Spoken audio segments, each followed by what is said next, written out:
Praise the Lord, my dear brothers and sisters. ನನ್ನ ಪ್ರೀತಿಯ ಸಹೋದರ ಸಹೋದರಿಯರೇ, praise the lord. It is truly my privilege to be with you this evening. ಈ ಸಾಯಂಕಾಲ ನಿಮ್ಮ ಸಂಗಡ ಇರುವಂತದ್ದು ನಾನು ಬಹಳ ಸಂತೋಷವುಳ್ಳವನಾಗಿದ್ದೇನೆ. I want to thank Pastor Samuel Jairaj for this privilege that he has given to me. ನನಗೆ ಕೊಟ್ಟಂತ ಈ ಒಳ್ಳೆಯ ಅವಕಾಶಕ್ಕೋಸ್ಕರವಾಗಿ ಪಾಸ್ಟರ್ ಸಾಮುವೇಲ್ ಅವರಿಗೆ ನನ್ನ ವಂದನೆಗಳು. And I always appreciate his friendship and love and partnership in the gospel. ಸುವಾರ್ತೆಯಲ್ಲಿ ಅವರ ಗೆಳೆತನ, ಅವರ ಸ್ನೇಹತನ, ಇದೆಲ್ಲವನ್ನು ಯಾವಾಗಲೂ ನಾನು ಅಭಿನಂದಿಸುವನಾಗಿದ್ದೇನೆ. Pastor Pramila and Pastor Samuel are dear friends. Pastor Pramila ಹಾಗೂ ಪಾಸ್ಟರ್ ಸಾಮುವೇಲ್ ಅವರಿಗೂ ನನಗೆ ಬಹಳ ಹತ್ತಿರದ ಸ್ನೇಹಿತರು. And each one of you are my fellow co-workers in the wonderful ministry God has given to us. ನೀವೆಲ್ಲರೂ ಕರ್ತನಾದ ದೇವರು ನಿಮಗೆ ಕೊಡಲ್ಪಟ್ಟಂತ ಸೇವೆಯಲ್ಲಿ ನನಗೆ ನೀವು ಸ್ನೇಹಿತರಾಗಿದ್ದೀರಿ. And it's wonderful to have some of our brothers and sisters from the congregation coming here for the fasting and prayer. You are also very welcome. ಸಭೆಯ ವಿಶ್ವಾಸಿಗಳಲ್ಲಿ ಕೆಲವರು ಉಪವಾಸ ಪ್ರಾರ್ಥನೆಗೋಸ್ಕರವಾಗಿ ಸಭೆಗೆ ಬರ್ತಾ ಇದ್ದೀರಿ. ನಿಮಗೂ ನಾವು ಸ್ವಾಗತವನ್ನು ಕೋರುತ್ತೇವೆ. When you saw this whiteboard being brought here, you realized looks like some teacher is coming. ಈ ವೈಟ್ ಬೋರ್ಡ್ ಇಲ್ಲಿ ಬಂದಾಗಲೇ ನೀವು ಯೋಚನೆ ಮಾಡಿದ್ದಿರಬಹುದು ಯಾವುದೊಬ್ಬರು ಟೀಚರ್ ಬಂದಿದ್ದಾರೆ ಎಂಬುದಾಗಿ. Right, and that is what I am. ನಾನು ಅದೇ ಆಗಿದ್ದೇನೆ, ಬೋಧಕನಾಗಿದ್ದೇನೆ. And I have now entered my 35th year on the faculty in SABC. SABCಯಲ್ಲಿ ಈಗಾಗಲೇ 35 ವರ್ಷಗಳ ಅಧ್ಯಾಪಕ ವೃತ್ತಿಯನ್ನು ನೆರವೇರಿಸಿದ್ದೇನೆ. Yeah, so I just consider it as a great gift of God, the grace of God for giving this time to be with each one of you. So ನಿಮ್ಮೊಬ್ಬೊಬ್ಬರ ಸಂಗಡ ಇವತ್ತು ಸಾಯಂಕಾಲ ಇರುವಂತದ್ದು ದೇವರು ನನಗೆ ಕೊಟ್ಟಂತ ಕೃಪೆ ಎಂಬುದಾಗಿ ನಾನು ಭಾವಿಸುತ್ತೇನೆ. So today this class is also being recorded. Hopefully it will be put up later. You are welcome to relax and think along as I take you on a journey. ಈ ತರಗತಿಯು ರೆಕಾರ್ಡಿಂಗ್ ಮಾಡಲ್ಪಡುತ್ತವೆ, ತದನಂತರವಾಗಿ ಅದನ್ನು upload ಮಾಡಲಾಗುತ್ತೆ. ಆದರೆ ಈಗ ನನ್ನ ಸಂಗಡ ನಾವು ಒಟ್ಟಿಗೆ ಕಲಿಯುವಾಗ ನನ್ನ ಜೊತೆಗೆ ನೀವು ಆಲೋಚನೆ ಮಾಡಿಕೊಳ್ಳಿರಿ. There are things that are very fundamental to our faith, and our understanding of them we need to always refresh. ನಮ್ಮ ನಂಬಿಕೆಗೆ ಯಾವಾಗಲೂ ಅಡಿಪಾಯಗಳಿವೆ. ಆ ಅಡಿಪಾಯಗಳನ್ನು ಪ್ರತಿ ಸಾರಿ ನಾವು ನವೀಕರಿಸುತ್ತಾ ಇರಬೇಕು, ನೂತನೀಕರಿಸುತ್ತಿರಬೇಕು. And there is one of those things that is right at the foundational is our understanding of the gospel. ಇದರಲ್ಲಿ ಬಹಳ ಪ್ರಮುಖವಾದದ್ದು ಮೂಲತಃ ಬಹಳ ಮುಖ್ಯವಾದಂಥ ಒಂದು ವಿಚಾರವೇನೆಂದರೆ ಸುವಾರ್ತೆಯನ್ನು ನಾವು ಅರ್ಥ ಮಾಡಿಕೊಳ್ಳುವಂಥ ರೀತಿ. All right, so we are going to just refresh our thinking about the gospel. ಈ ಸುವಾರ್ತೆಯ ಕುರಿತಾದ ಕೆಲವು ಆಲೋಚನೆಗಳನ್ನು ನಾವು ಒಟ್ಟಾಗಿ ನವೀಕರಿಸಲಿಕ್ಕಿದ್ದೇವೆ. If you can write, you want to write, you are welcome. Otherwise just relax, listen. You can watch it later on. ಬರೆಯುವಂತವರಿದ್ದರೆ ಬರೀಬಹುದು, ಇಲ್ಲದಿರೋ ಪರವಾಗಿಲ್ಲ, ನೀವು ಹಾಗೆ ಕುಳಿತುಕೊಳ್ಳ್ರಿ. ಮುಂದಿನ ದಿನಗಳಲ್ಲಿ ಅದನ್ನು ನಿಮಗೆ ಮತ್ತೆ ತಿಳಿಯಪಡಿಸಲಾಗುತ್ತದೆ. What is the gospel? ಸುವಾರ್ತೆ ಅಂದರೇನು? ಹಿಂದಿ में सुसमाचार, ಶುಭ ಸಮಾಚಾರ, ಅದರ ಶುಭ ಸಂದೇಶ ಎಂಬುದಾಗಿ ಹೇಳ್ತೀವಿ. I grew up in North India, so I preach and teach in Hindi also. ನಾನು ಉತ್ತರ ಭಾರತದಲ್ಲಿ ಹುಟ್ಟಿ ಬೆಳೆದವನಾದ್ದರಿಂದ ನಾನು ಹಿಂದಿಯಲ್ಲಿ ಪ್ರಸಂಗಿಸುತ್ತೇನೆ, ಹಿಂದಿಯಲ್ಲಿ ಬೋಧಿಸುತ್ತೇನೆ. ಸುಸಮಾಚಾರ, ಶುಭ ಸಮಾಚಾರ is good news, right? ಶುಭ ಸಮಾಚಾರ ಅಥವಾ ಶುಭ ಸಂದೇಶ, ಶುಭ ವಾರ್ತೆ ಎಂಬುದಾಗಿ ನಾವು ಕರೀತೇವೆ. But this English word gospel, how did we get this? ಆಂಗ್ಲ ಭಾಷೆಯಲ್ಲಿ ಗಾಸ್ಪಲ್ ಅಥವಾ ಸುವಾರ್ತೆ ಎಂಬ ಪದ ಹೇಗೆ ಸಿಕ್ತು? How did we get this word gospel? Gospel ಅನ್ನುವಂತ ಈ ಪದ ನಮಗೆ ಹೇಗೆ ಸಿಕ್ತು? So this, let me just explain. Simple. The gospel, the English word, comes from an old English, two words put together. ಈ ನಮಗೆ ಆಂಗ್ಲ ಭಾಷೆಯಲ್ಲಿ ಸಿಕ್ಕಿರುವಂತ ಗಾಸ್ಪಲ್ ಅನ್ನುವಂತ ಈ ಪದ ಇದೆಯಲ್ಲ, ಹಳೆಯ ಇಂಗ್ಲಿಷ್ ಪದವಾದ ಎರಡು ಪದಗಳನ್ನು ಒಟ್ಟು ಸೇರಿಸಿ ಸಿಗುವಂತದ್ದು ಗಾಸ್ಪಲ್ ಎಂಬುದಾಗಿ. Two words in old English are God and spell. ಪ್ರಾಚೀನ ಆಂಗ್ಲ ಭಾಷೆಯಲ್ಲಿ ತಿಳಿಸಲ್ಪಟ್ಟಂತಹ ಎರಡು ಆಂಗ್ಲ ಪದಗಳು ಗೋಡ್ ಹಾಗೂ ಸ್ಪೆಲ್ ಎಂಬುದಾಗಿ. God here means actually good. ಗೋಡ್ ಅಂದರೆ ಅದರ ಅರ್ಥ ಒಳ್ಳೆಯ. That is old English for good. ಆಂಗ್ಲ ಭಾಷೆ ಹಳೆಯ ಪುರಾತನ ಅಥವಾ ಪ್ರಾಚೀನ ಆಂಗ್ಲ ಭಾಷೆಯಲ್ಲಿ ಒಳ್ಳೆಯದೆಂಬ ಪದಕ್ಕೆ ಗೋಡ್ ಎಂಬುದಾಗಿ ಕರೆಯಲಾಗುತ್ತೆ. Means message or story. Spell ಎಂಬುದಾಗಿ ಹೇಳುವಾಗ ಸಂದೇಶ ಅಥವಾ ಕತೆ. So when you put these two together, you have gospel. ಈ ಎರಡು ಪದಗಳನ್ನು ಒಟ್ಟು ಸೇರಿಸಿದರೆ ಸುವಾರ್ತೆ ಅಥವಾ ಗಾಸ್ಪಲ್ ಎಂಬ ಪದ ಸಿಗುತ್ತೆ. So the gospel means the good message. ಸುವಾರ್ತೆ ಅಂದರೆ ಶುಭ ಸಂದೇಶ, ಒಳ್ಳೆಯ ಸಂದೇಶ. Nothing great because already you have the suvartha, good message. That's what it means. ಈಗಾಗಲೇ ಸುವಾರ್ತೆ ಅಥವಾ ಒಳ್ಳೆಯ ಸಂದೇಶ ಎಂಬಂತ ಪದ ಈಗಾಗಲೇ ನಮಗೆ ಸಿಕ್ಕಿದೆ. Now, I would like you to open to the Gospel of Mark. ಮಾರ್ಕನ ಸುವಾರ್ತೆ.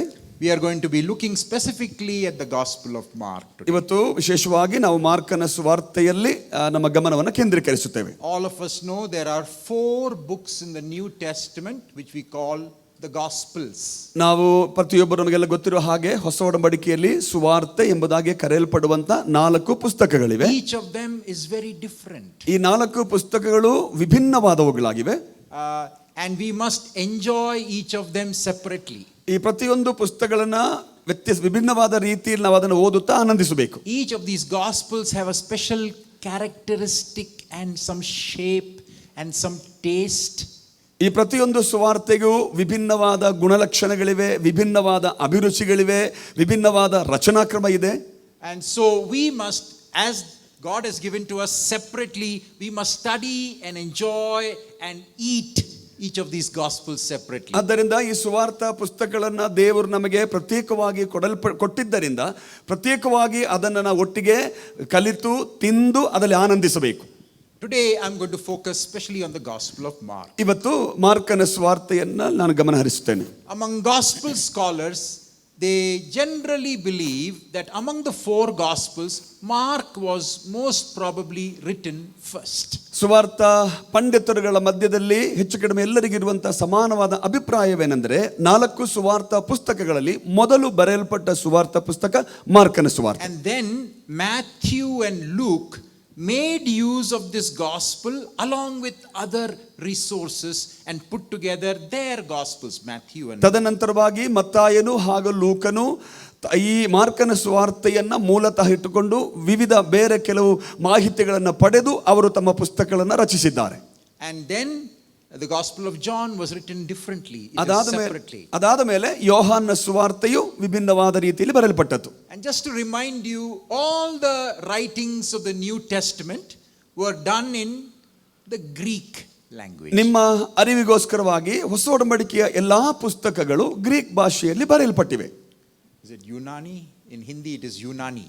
ಹಿಂದಿ ಭಾಷೆಯಲ್ಲಿ ಯುನಾನಿ ಎಂಬುದಾಗಿ ಕರೀತಾರೆ. So in the Greek language, the word for gospel is euangelion. Greek ಭಾಷೆಯಲ್ಲಿ ಗಾಸ್ಪಲ್ ಅಥವಾ ಸುವಾರ್ತೆ ಅನ್ನುವಂಥ ಪದಕ್ಕೆ ಇವಾಂಗಲಿಯೋನ್ ಎಂಬುದಾಗಿ ಹೇಳ್ತಾರೆ. Euangelion, I'll write it in English. ಇವಾಂಗಲಿಯೋನ್. Euangelion means the word eu means good. ಇವಾಂಗಲಿಯನ್ ಎಂಬುದಾಗಿ ಅದರ ಮೊದಲ 2 ಅಕ್ಷರಗಳಿವೆಯಲ್ಲ ಅದು ಅದರ ಅರ್ಥ ಒಳ್ಳೆಯದು. Just like we have eau de cologne, which is good smelling perfume, like that. Eu means good, angelion, angel, message. So good message. That's the Greek word. ಇವಾಂಗಲಿಯನ್ ಎಂಬಂತ ಈ Greek ಪದದ ಅರ್ಥ ಒಳ್ಳೆಯ ಸಂದೇಶ, ಒಳ್ಳೆಯ ಸಮಾಚಾರ. So in the New Testament, everything is in Greek. Thankfully, we have a good translation.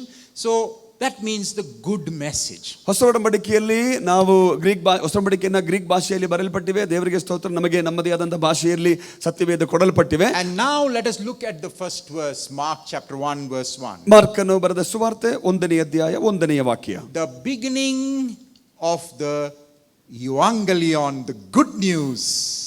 ಅಲ್ಲಿ ನೋಡ್ರಿ, ದೇವಕುಮಾರ ಅಂತ ಯೇಸು ಕ್ರಿಸ್ತನ ವಿಷಯದ ಸುವಾರ್ತೆಯ ಪ್ರಾರಂಭ ಅಥವಾ ಇವಾಂಗಲಿಯೋನ್ನ ಆರಂಭ ಎಂಬುದಾಗಿ ಕೊಡಲ್ಪಟ್ಟಿವೆ. And the key thing to remember here is the good news is always about Jesus.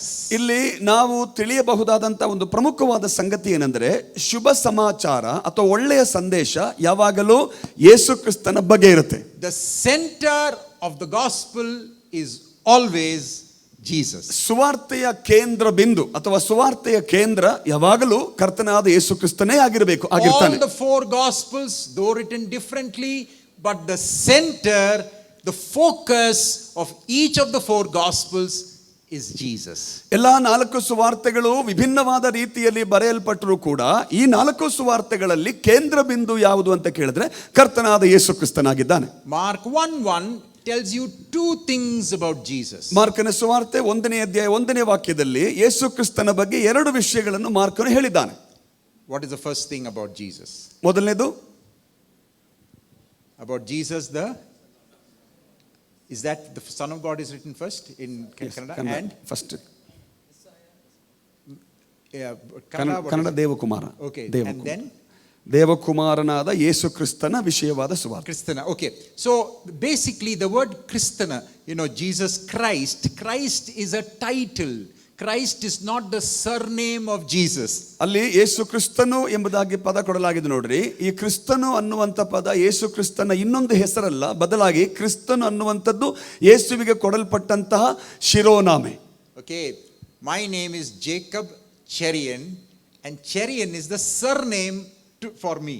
ನನ್ನ ಹೆಸರು ಜೇಕಬ್ ಚೆರಿಯನ್ ಎಂಬುದಾಗಿ. ಸೊ ಚೆರಿ ಅನ್ನುವಂಥದ್ದು ನನಗೆ ಸರ್ನೇಮ್ ಆಗಿದೆ ಅದು. But for Jesus, it is Jesus. His surname was not Christ, but Christ or Messiah is his title. So Yesu ಕ್ರಿಸ್ತನ್ ಎಂಬುದಾಗಿ ಹೇಳುವಾಗ ಕ್ರಿಸ್ತನು ಯಾವತ್ತಿಗೂ ಯೇಸು ಕ್ರಿಸ್ತನಿಗೆ ಕೊಡಲ್ಪಟ್ಟಂತ ಸರ್ನೇಮ್ ಅಲ್ಲ, ಅದು ಬದಲಾಗಿ ಅವರಿಗೆ ಕೊಡಲ್ಪಟ್ಟಂತ ಶಿರೋನಾಮೆಯಾಗಿದೆ. Jesus is the Messiah. ಅಂದರೆ ಯೇಸು ಕ್ರಿಸ್ತನು ಮೆಸ್ಸಿಯನಾಗಿದ್ದಾನೆ.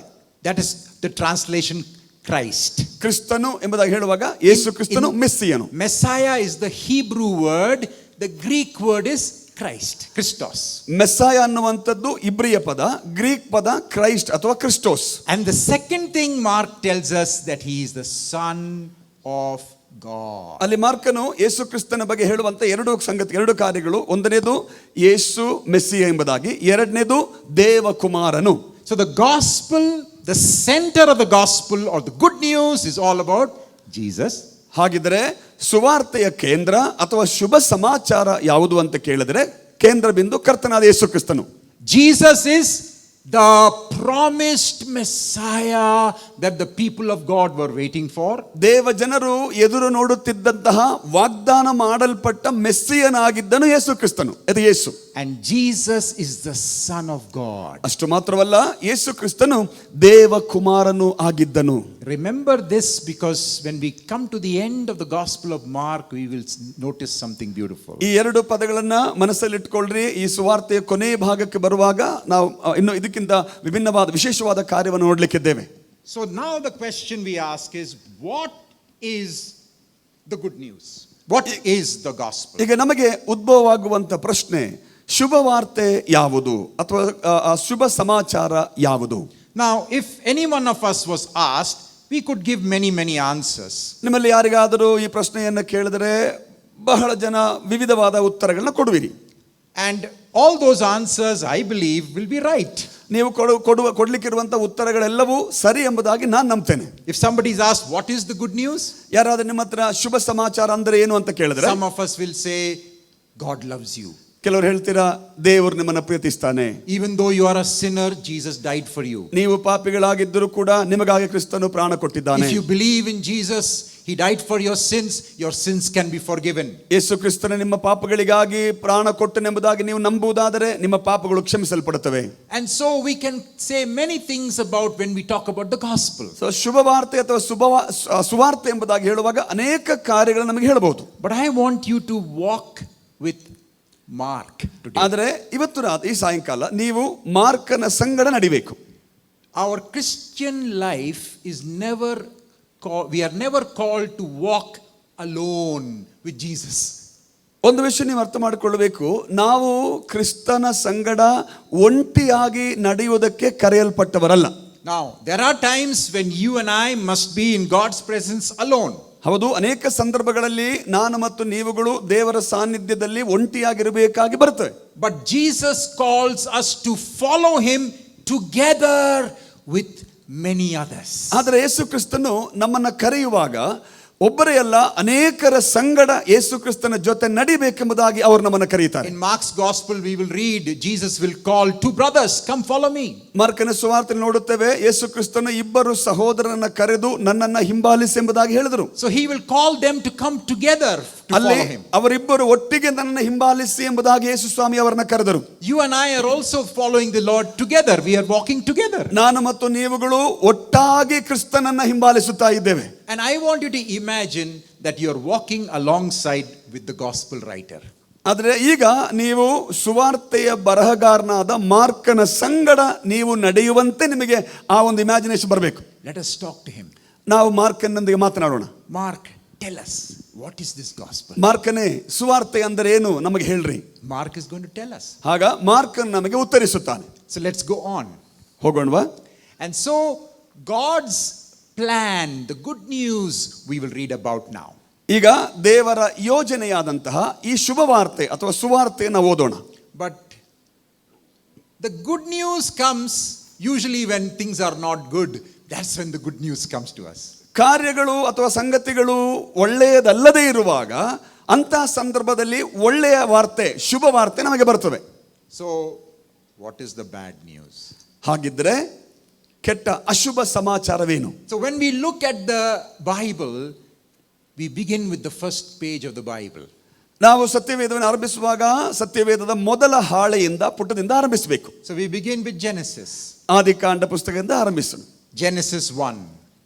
ಆದಿಕಾಂಡ ಪುಸ್ತಕ 1ನೇ ಅಧ್ಯಾಯ. The story of the creation. ಅಲ್ಲಿ ನಮಗೆ ಸೃಷ್ಟಿಯ ಕಥೆಯನ್ನು ನೋಡ್ತೇವೆ. Genesis 2.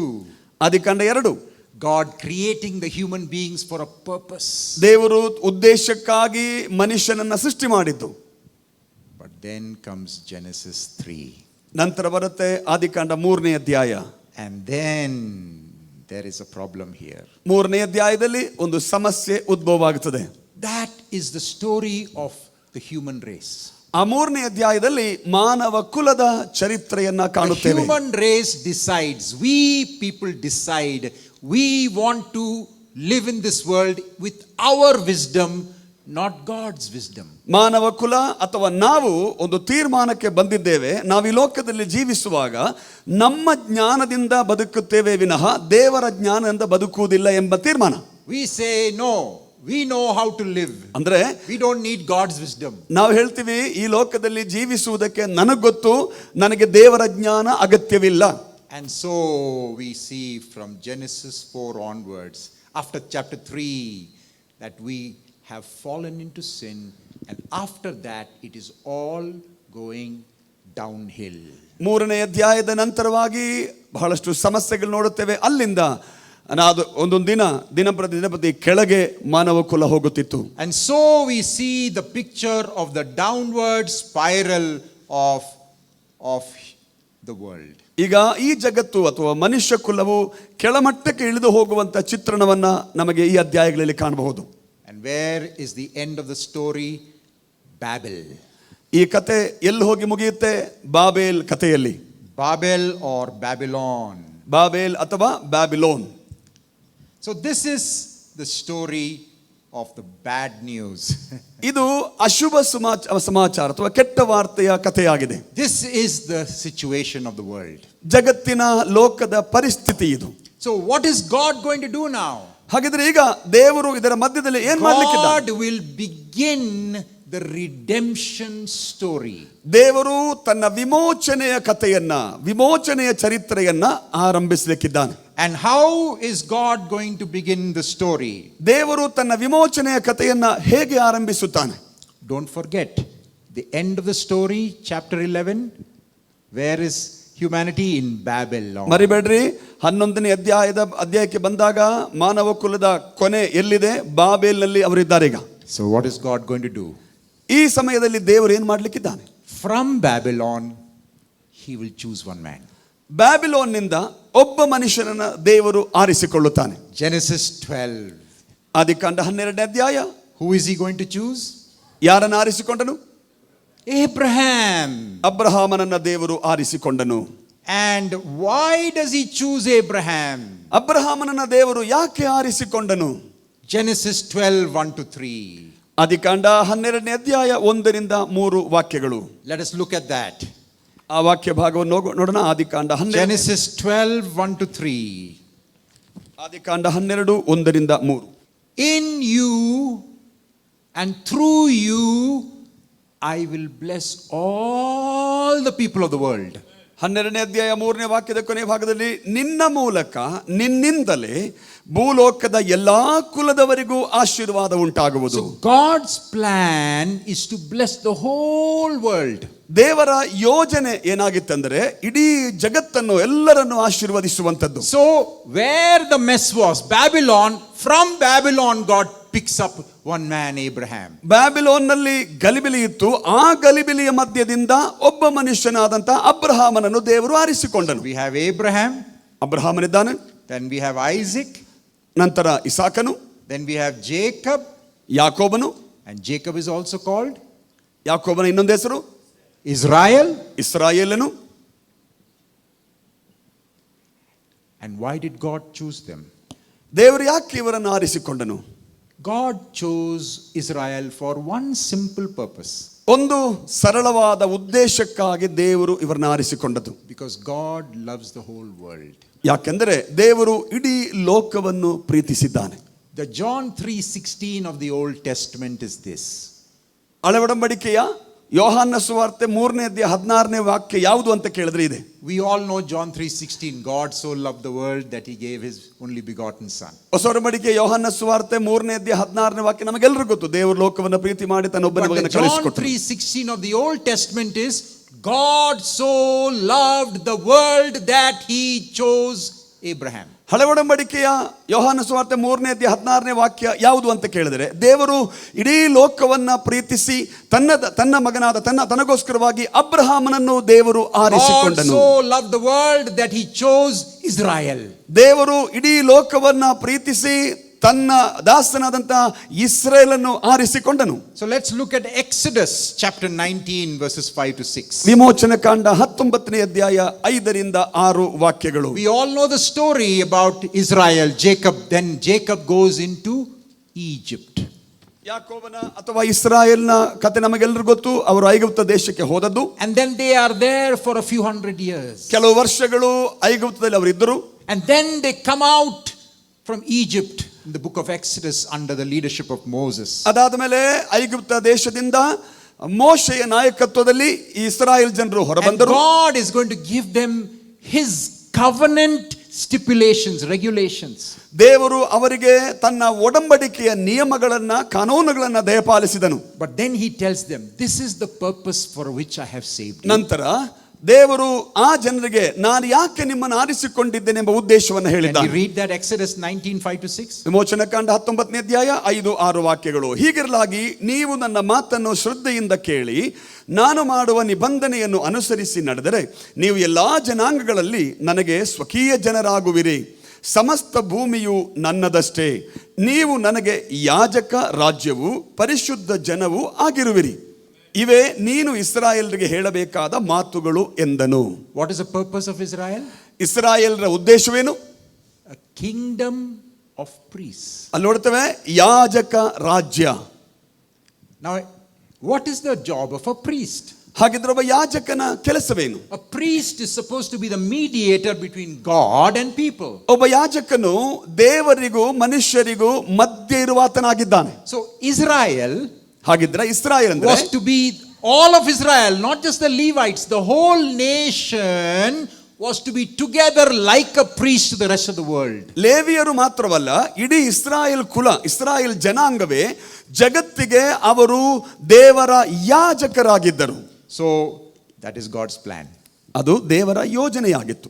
to make Israel priests to bless the whole world.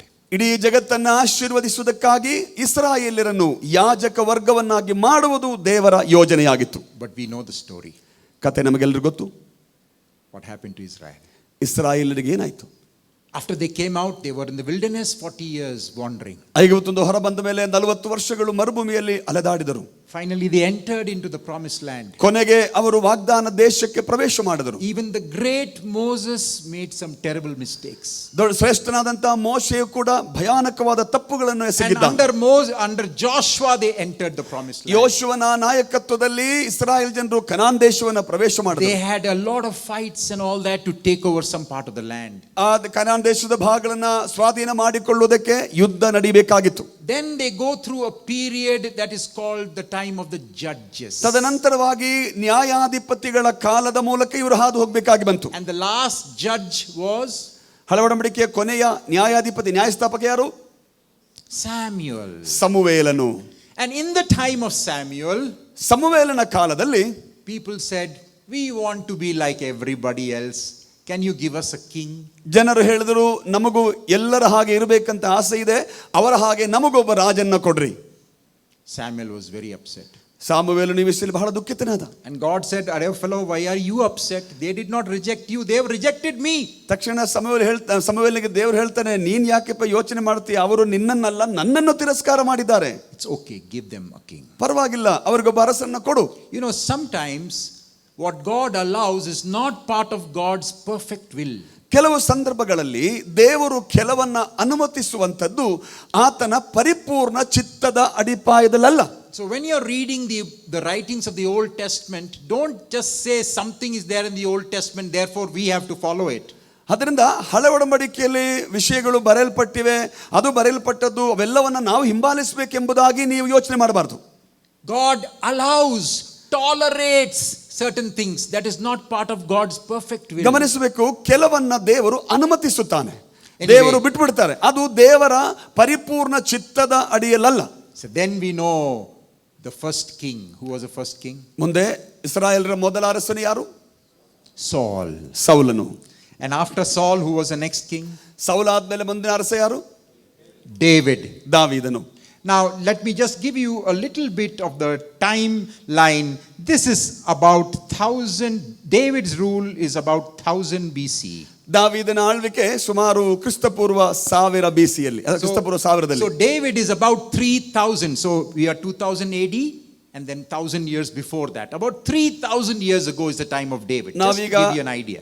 ಕ್ರಿಸ್ತಶಕ 2000ದಲ್ಲಿ ಇದ್ದೀವಿ, ಅದಕ್ಕಿಂತ ಹಿಂದೆ 1000. ಸೊ ಹಾಗೆ ನೋಡಿದ್ರೆ 3000 ADಯಲ್ಲಿ BCಯಲ್ಲಿ ಆ ಹಿಂದೆ ಇದ್ದಂತ ವ್ಯಕ್ತಿ ದಾವೀದನು. After David, who comes?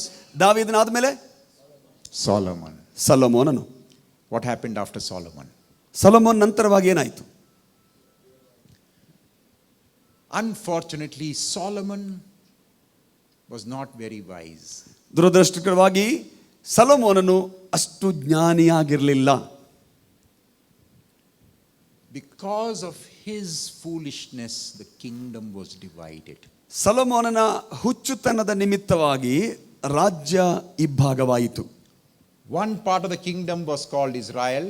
ಆ ಇಬ್ಬಾಗವಾದರಲ್ಲಿ ಒಂದು ಭಾಗ ಇಸ್ರಾಯೇಲ್ ಅಂತ ಕರೆಯಲ್ಪಟ್ಟಿತು. And the second part was called ಎರಡನೇ ಭಾಗ Judah. ಯಹೂದ ಎಂದು ಕರೆಯಲ್ಪಟ್ಟಿತು. This division took place around 922 BC. ಸುಮಾರು BC 922ರಲ್ಲಿ ಈ ಘಟನೆ ನಡೆದದು, ರಾಜ್ಯ ಇಬ್ಬಾಗವಾದದ್ದು. It's a very sad part of the story. ಕಥೆಯ ಶೋಚನೀಯವಾದ ಭಾಗ ಅದು. This is what we find.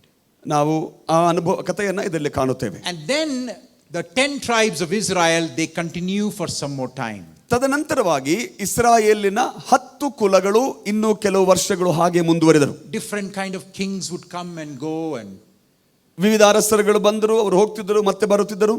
And you can read about that in the book of Samuel and Kings and Chronicles. ಸಮುವೇಲನ ಪುಸ್ತಕ, ಅರಸರುಗಳ ಪುಸ್ತಕ ಹಾಗೂ ಪೂರ್ವಕಾಲ ವೃತ್ತಾಂತ ಪುಸ್ತಕದಲ್ಲಿ ಇದನ್ನು ಕಾಣಬಹುದು.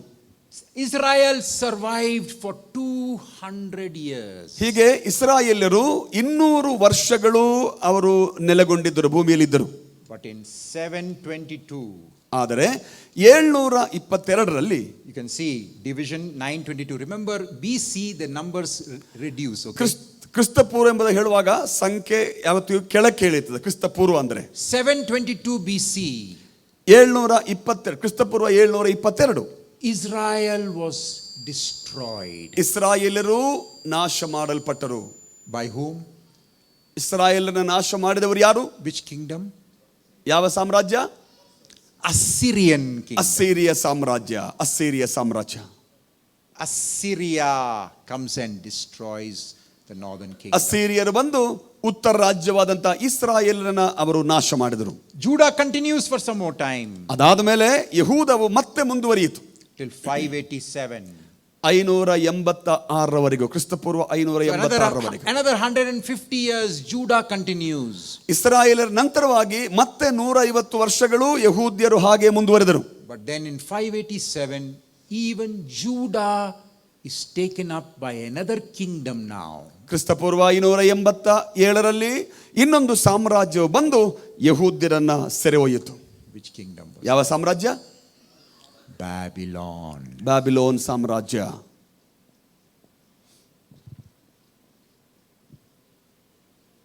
Babylon. ಬ್ಯಾಬಿಲೋನ್ ಸಾಮ್ರಾಜ್ಯ. You remember Genesis 11, Babylon? ನೆನಪಿದೆಯಾ? ಆದಿಕಾಂಡ 11ನೇ ಅಧ್ಯಾಯದಲ್ಲಿ Babylon. And here again, the people of God have reached Babylon. ಇಲ್ಲಿ ಮತ್ತೆ ದೇವ ಜನರು ಬ್ಯಾಬಿಲೋನಿಗೆ ಮತ್ತೆ ಅವರು ಬರ್ತಾರೆ. 587. 587ರಲ್ಲಿ. One way to remember which kingdom comes first and which comes next is just remember A, then comes B. Assyria and then Babylon. ಈ ಸಾಮ್ರಾಜ್ಯಗಳಲ್ಲಿ ಯಾವ ಸಾಮ್ರಾಜ್ಯ ಮೊದಲು ಬಂತು ಅಂತ ನೆನಪು ಮಾಡಿಕೊಳ್ಬೇಕಿದ್ರೆ ಅಲ್ಲಿ ನೋಡ್ರಿ, ಅಸಿರಿಯಾ ಎ, ನಂತರ B, Babylon A B. The writings of scripture are rooted in history and reality. ದೇವರ ವಾಕ್ಯದ ಬರವಣಿಗೆಗಳು ಚರಿತ್ರೆಯಲ್ಲಿ ವಾಸ್ತವವಾಗಿ ಅಥವಾ ನಿಜತ್ವವಾಗಿ ತಿಳಿಸಲ್ಪಟ್ಟಿವೆ. And now remember this, the people of God have been broken down, they are destroyed, they are in a exile in a foreign country. 587ರಲ್ಲಿ ದೇವಜನ ಯಹೂದ್ಯರು ಸೆರೆ ಒಯ್ಯಲ್ಪಟ್ಟರು. ಅಲ್ಲಿ ಅವರು ಸೆರೆವಾಸಿಗಳಾಗಿ ಪೀಡಿಸಲ್ಪಟ್ಟವರು, ಹಿಂಸೆಗೊಳಗಾದರು, ತೊಂದರೆಗೊಳಗಾದರು. But after some years, God does not give up on his people. He brings a group of them back to Judah. ಆದರೆ ದೇವರು ತನ್ನ ಜನರನ್ನು ಯಾವತ್ತಿಗೂ ಕೈ ಬಿಡುವವನಲ್ಲ. ಕೆಲವು ವರ್ಷಗಳಾದ ಮೇಲೆ ಆ ಯಹೂದ ಜನಾಂಗವನ್ನ ದೇವರು ಮತ್ತೆ ಹಿಂದಿರುಗಿ ಕರೆತರುತ್ತಾನೆ. That's what we read about Zerubbabel and others. They bring the people of God, a small group. ಜೆರುಬಾಬೆಲ್ ಹಾಗೂ ಇತರ ನಾಯಕರ ಬಗ್ಗೆ ನಾವು ಓದ್ತೀವಲ್ಲ, ಅವರ ನಾಯಕತ್ವದಲ್ಲಿ ಸಣ್ಣ ಗುಂಪು ಜನ ಯೆರೂಸಲೇಮಿಗೆ ಹಿಂತಿರುಗಿ ಬರುವಂತದ್ದು. Later on we have the story of Nehemiah and Ezra. They come and rebuild the walls of Jerusalem, teach the people of God, but this is a broken down people. ತದನಂತರವಾಗಿ depressed. ಗೋಡೆಯನ್ನು ಕಟ್ಟುವುದಕ್ಕೆ ನೆಹೆಮೀಯನು ಬರುವಂತದ್ದು, ಧರ್ಮಶಾಸ್ತ್ರವನ್ನ ಬೋಧಿಸುವುದಕ್ಕೆ ಎಜ್ರನು ಬರುವಂತದ್ದು. But ಆ ಸಂದರ್ಭದಲ್ಲಿ ದೇವಜನರು ಬಹಳ ಕುಗ್ಗಿ ಹೋದಂತವರಾಗಿದ್ದರು. You see, they are those who say our God is the great God of the universe. ಅವರೊಂದು ಕಾಲದಲ್ಲಿ ಹೇಳಿದವರು ನಮ್ಮ ದೇವರು ಇಡೀ ಪ್ರಪಂಚದಲ್ಲೇ ದೊಡ್ಡ ದೇವರು. But they are under the Babylonians. ಆದರೆ ಈಗ ಅವರು ಬ್ಯಾಬಿಲೋನ್ನ ಕಾಲ ಕೆಳಗಿದ್ದಾರೆ. The Babylonians say, they will laugh at them. Your God is great. You are under us. Our gods are greater. ಬ್ಯಾಬಿಲೋನಿಯರು ಅವರನ್ನು ನೋಡಿ ಏನು ಹೇಳಿದ್ರು, ಗೇಲಿ ಮಾಡಿದ್ರು. ನಿಮ್ಮ ದೇವರು ದೊಡ್ಡವರ? ಎಲ್ಲಿ ನಿಮ್ಮ ದೇವರು ದೊಡ್ಡವರು? ನೀವು ನಮ್ಮ ಕಾಲ ಕೆಳಗಿರುವುದರಿಂದ ನಮ್ಮ ದೇವರು ದೊಡ್ಡವರು. Keep this in mind when we come to understand what is the good news then. ಇದನ್ನ ಮನಸ್ಸಲ್ಲಿಟ್ಟುಕೊಳ್ಳ್ರಿ. ಶುಭವಾರ್ತೆ ಏನೆಂಬುದಾಗಿ ನಾವು ತಿಳಿಯಕ್ಕೆ ಬರುವಾಗ ಇದೆಲ್ಲ ನಮಗೆ ಬೇಕಾಗುತ್ತೆ. Can you just help me? Thank you. So now let us look at chapter 1 and verse 2. ಈಗ ಮಾರ್ಕನ ಸುವಾರ್ತೆ 1ನೇ ಅಧ್ಯಾಯ 2ನೇ ವಾಕ್ಯ. Chapter 1 verse 2. ಮಾರ್ಕನ ಸುವಾರ್ತೆ 1ನೇ ಅಧ್ಯಾಯ 2ನೇ ವಾಕ್ಯ. The good news is coming. ಶುಭವಾರ್ತೆ ಅಲ್ಲಿ ಬರುತ್ತಿದೆ. And then it says in verse 2, as it is written in Isaiah the prophet. 2ನೇ ವಾಕ್ಯದಲ್ಲಿ ಬರೆಯಲ್ಪಟ್ಟಿವೆ, ಇಗೋ ಯೆಶಾಯ ಪ್ರವಾದಿಯ ಮೂಲಕ ಬರೆಯಲ್ಪಟ್ಟದ್ದೇನೆಂದರೆ. And then in verse 2 and 3 you have two passages. I will send my messenger ahead of you who will prepare your way, a voice of one calling in the wilderness, prepare the way of the Lord. 2-3 ವಾಕ್ಯದಲ್ಲಿ ನಮಗೆ 2 ಸಂಗತಿಗಳನ್ನ ಕಾಣಬಹುದು. ಇಗೋ ನಾನು ನನ್ನ ದೂತನನ್ನು ನಿನ್ನ ಮುಂದೆ ಕಳುಹಿಸುತ್ತೇನೆ, ನೀನು ಹೋಗುವ ದಾರಿಯನ್ನು ಅವನು ಸರಿ ಮಾಡುವೆನೆಂತಲೂ ಕರ್ತನ ದಾರಿಯನ್ನು ಸಿದ್ಧ ಮಾಡಿರಿ, ಆತನ ಹಾದಿಗಳನ್ನು ನೆಟ್ಟಗೆ ಮಾಡಿರಿ ಎಂದು ಕೂಗುವವನ ಶಬ್ದ. Now where is this taken from? ಈ ವಾಕ್ಯ ಭಾಗವನ್ನ ಎಲ್ಲಿಂದ ಆರಿಸಿಕೊಳ್ಳಲಾದದ್ದು? Actually he has put together 3 passages from the Old Testament. ಹಳೆ ಒಡಂಬಡಿಕೆಯ 3 ವಾಕ್ಯವೃಂದಗಳನ್ನ ಒಟ್ಟು ಸೇರಿಸಿರುವಂತದ್ದಿಲ್ಲಿ. Exodus 23:20, ವಿಮೋಚನ ಕಾಂಡ 23:20, Malachi 3:1, Malachi 3:1, and then Isaiah 40 and verse 3. Jeshaiah 43. What Mark has done is he has mixed three passages from the Old Testament to talk about what God is preparing for. ದೇವರು ಏನನ್ನು ಸಿದ್ಧ ಮಾಡುತ್ತಿದ್ದಾನೆ. Right? So, this is the way of the Lord. God's salvation is coming. The good news is coming. So, somebody has to prepare the way for the Lord. ದೇವರು ಏನು ಮಾಡುತ್ತಿದ್ದಾನೆ ಎಂಬಂತ ವಿಷಯವನ್ನ ಈ ಅಂದ್ರೆ ಈ 2-3 ವಾಕ್ಯದಲ್ಲಿ ಕಾಣುವಂತದ್ದನ್ನ ಹಳೆ ಒಡಂಬಡಿಕೆಯ 3 ವಾಕ್ಯಗಳಿಂದ ಆರಿಸಿ ತೆಗೆದು ಬರೆದಿದ್ದಾನೆ ಮಾರ್ಕನು. And who is coming to prepare the way? ಇಲ್ಲಿ ಯೇಸು ಕ್ರಿಸ್ತನಿಗೆ ಮಾರ್ಗವನ್ನ ಸಿದ್ಧ ಮಾಡಲು ಬರುತ್ತಿರುವವರು ಯಾರು? John the baptizer. ಸ್ನಾನಿಕನಾದ ಯೋಹಾನನು. John the baptizer is a very unusual kind of person. Do you know that? ನಮಗೆ ಗೊತ್ತು ಸ್ನಾನಿಕನಾದ ಯೋಹಾನನು ಒಬ್ಬ ಅಸಾಮಾನ್ಯ ವ್ಯಕ್ತಿ. If he came into this service, he will be dressed very differently from all of us. ಒಂದು ವೇಳೆ ಸ್ನಾನಿಕ ಯೋಹಾನನು ಇವತ್ತು ಈ ಕೂಟಕ್ಕೆ ಬರೋದಾಗಿದ್ರೆ ಅವರು ನಮ್ಮೆಲ್ಲರಿಗಿಂತ ವ್ಯತ್ಯಸ್ತವಾಗಿ ಬಟ್ಟೆ ಧರಿಸಿಕೊಂಡು ಬರ್ತಾರೆ. We will be little uncomfortable to give him the platform. ಅವರಿಗೆ ವೇದಿಕೆ ಕೊಡೋದಲ್ಲಿ ನಾವು ಸ್ವಲ್ಪ ಹಿಂದೆ ಮುಂದೆ ನೋಡ್ತೀವಿ. He is a very different kind of forerunner. ಯಾಕಂದ್ರೆ ಅವರು ವಿಭಿನ್ನವಾದ ರೀತಿಯಲ್ಲಿರುವಂತಹ ಸಂದೇಶವಾಹಕ ಅಂತ ನಾವು ಕರಿಬಹುದು. Why? ಯಾಕೆ? Why is he not normal like everybody else? ಯಾಕೆ ಸ್ನಾನಿಕನಾದ ಯೋಹಾನನು ಎಲ್ಲರ ಹಾಗೆ ಒಬ್ಬ ಸಾಮಾನ್ಯ ವ್ಯಕ್ತಿ ಆಗಿರಲಿಲ್ಲ? Because he is also preparing the way for a king who is not like the other kings. ಯಾಕೆಂದ್ರೆ ಒಬ್ಬ ಅರಸನಿಗಾಗಿ ಈ ಯೋಹಾನನು ದಾರಿಯನ್ನ ಸಿದ್ಧ ಮಾಡುತ್ತಿದ್ದನು. ಆ ಅರಸನು ಎಲ್ಲರ ಹಾಗೆ ಸಾಮಾನ್ಯ ವ್ಯಕ್ತಿ ಅಲ್ಲ. ಅದಕ್ಕೋಸ್ಕರ he will be the son of David. ಹೌದು, ಯೇಸು ಕ್ರಿಸ್ತನು ದಾವೀದನ ಕುಮಾರನಾಗಿರುವನು. But he will not be like David in many ways. ಆದರೆ ವಿವಿಧ ರೀತಿಯ ನೋಡಿದ್ರೆ ದಾವೀದನ ಹಾಗೆ ಇರುವಂತ ವ್ಯಕ್ತಿ ಅಲ್ಲ ಯೇಸು ಸ್ವಾಮಿ. Yes, he will be on the throne. ಹೌದು, ಆತನು ಸಿಂಹಾಸನ ಇರ್ತಾನೆ. But he is going to surprise you by his throne. ಆದರೆ ಅವರು ತಮ್ಮ ಸಿಂಹಾಸನದ ಆಳ್ವಿಕೆಯ ಮೂಲಕ ಎಲ್ಲರಿಗೂ ಅತಿಶಯವನ್ನು ಉಂಟು ಮಾಡುತ್ತಾರೆ. So John the baptizer comes now. ಈಗ ಇಲ್ಲಿ ಚಿತ್ರಣಕ್ಕೆ ಸ್ನಾನಿಕನಾದ ಯೋಹಾನನು ಬಂದನು. Look at verse 4. 4ನೇ ವಾಕ್ಯ ನೋಡ್ರಿ. What does he do? He preaches a baptism of repentance for the forgiveness of sins. ಅಲ್ಲಿ ಪಾಪ ಪರಿಹಾರಕ್ಕಾಗಿ ದೇವರ ಕಡೆಗೆ ತಿರುಗಿಕೊಳ್ಳುವಂತ ಸಂದೇಶವನ್ನು ಯೋಹಾನನು ಸಾರಿದನು. He says, verse 7, after me comes the one more powerful than I am not even able to open the straps. I am not worthy to open the straps of his sandals. 7ನೇ ವಾಕ್ಯದಲ್ಲಿ ನನಗಿಂತ ಶಕ್ತನು ನನ್ನ ಹಿಂದೆ ಬರುತ್ತಾನೆ, ಆತನ ಕೆರಗಳ ಬಾರನ್ನ ಬೊಗ್ಗಿಕೊಂಡು ಬಿಚ್ಚುವುದಕ್ಕೂ ನಾನು ಯೋಗ್ಯನಲ್ಲ. I only baptize you with water, but he will baptize you with the Holy Spirit. ನಾನು ನಿಮಗೆ ನೀರಿನ ದೀಕ್ಷಾ ಸ್ನಾನ ಮಾಡಿಸುವೆನು, ಆತನಾದರೂ ನಿಮಗೆ ಪವಿತ್ರಾತ್ಮನಿಂದ ಸ್ನಾನ ಮಾಡಿಸುವನು. So now verse 9. 9ನೇ ವಾಕ್ಯದಲ್ಲಿ Jesus came from Nazareth in Galilee and was baptized by John. ಯೇಸು ಗಲಿಲಾಯ ಸೀಮೆಗೆ ಸೇರಿದ ನಜರೇತ್ ಎಂಬ ಊರಿನಿಂದ ಬಂದು ಯೋರ್ದಾನ್ ಹೊಳೆಯಲ್ಲಿ ಸ್ನಾನ ಮಾಡಿಸಿಕೊಂಡನು. Mark only mentions very simple. Jesus came, was baptized. ಮಾರ್ಕನು ಬಹಳ ಸರಳವಾಗಿ ಹೇಳಿದ ನೋಡ್ರಿ, ಯೇಸು ಬಂದ್ರು ದೀಕ್ಷಾಸ್ನಾನ ಮಾಡಿಸಿಕೊಂಡ್ರು. But when you read the Gospel of Luke, you have a little conversation. ಆದರೆ ಲೂಕನ ಸುವಾರ್ತೆಯಲ್ಲಿ ಅಲ್ಲಿ ಒಂದು ಸ್ವಲ್ಪ ಸಂಭಾಷಣೆಯನ್ನು ಕಾಣಬಹುದು. When John sees Jesus, he somehow knows he's the person. By the way, they were also related. But he says, no, this baptism is not for you. This is for sinful Israel. ಗಮನಿಸಬೇಕು, ಸ್ನಾನಿಕನಾದ ಯೋಹಾನನು ಯೇಸು ಸ್ವಾಮಿಯನ್ನ ಕಂಡಾಗ ಸ್ನಾನಿಕನಾದ ಯೋಹಾನನು ಹೇಳಿದ ಮಾತೇನು ಗೊತ್ತಾ? ಈ ದೀಕ್ಷಾಸ್ಥಾನ ನಿನಗಲ್ಲ, ಪಾಪಭರಿತರಾದಂಥ ಇಸ್ರಾಯೇಲ್ಯರಿಗೆ ಇರುವಂಥ ದೀಕ್ಷಾಸ್ಥಾನ. ಅರ್ಥ ಮಾಡ್ಕೊಳ್ರಿ, ಯೋಹಾನನು ಹಾಗೂ ಯೇಸು ಕ್ರಿಸ್ತನು ಪರಸ್ಪರ ಸಂಬಂಧಿಕರವರಿಬ್ಬರು. So when Jesus comes to be baptized, he says, no, this is not for you. So Yesu ಕ್ರಿಸ್ತನು ದೀಕ್ಷಾಸ್ಥಾನಕ್ಕೆ ಬಂದಾಗ ಯೋಹಾನನು ಹೇಳಿದ್ದೇನೆಂದರೆ, ಇದು ನಿನಗಿರುವಂಥ ದೀಕ್ಷಾಸ್ಥಾನ ಅಲ್ಲ. But Jesus said, maybe you don't understand it now, John. I am taking the place of sinful Israel. ಆಗ ಒಂದು ವೇಳೆ ಸ್ನಾನಿಕನಾದ ಯೋಹಾನನಿಗೆ ಯೇಸು ಕ್ರಿಸ್ತನು ಹೇಳಿದ್ದೇನೆಂದರೆ, ಯೋಹಾನನೇ, ಈಗ ನಿನಗೆ ಇದು ಅರ್ಥ ಆಗೋದಿಲ್ಲ, ನಾನು ಪಾಪ ತುಂಬಿದ ಇಸ್ರಾಯೇಲ್ ಜನರ ಸ್ಥಾನವನ್ನ ನಾನು ಹೊರುತ್ತಿದ್ದೇನೆ, ವಹಿಸುತ್ತಿದ್ದೇನೆ. Remember, why did God choose Israel?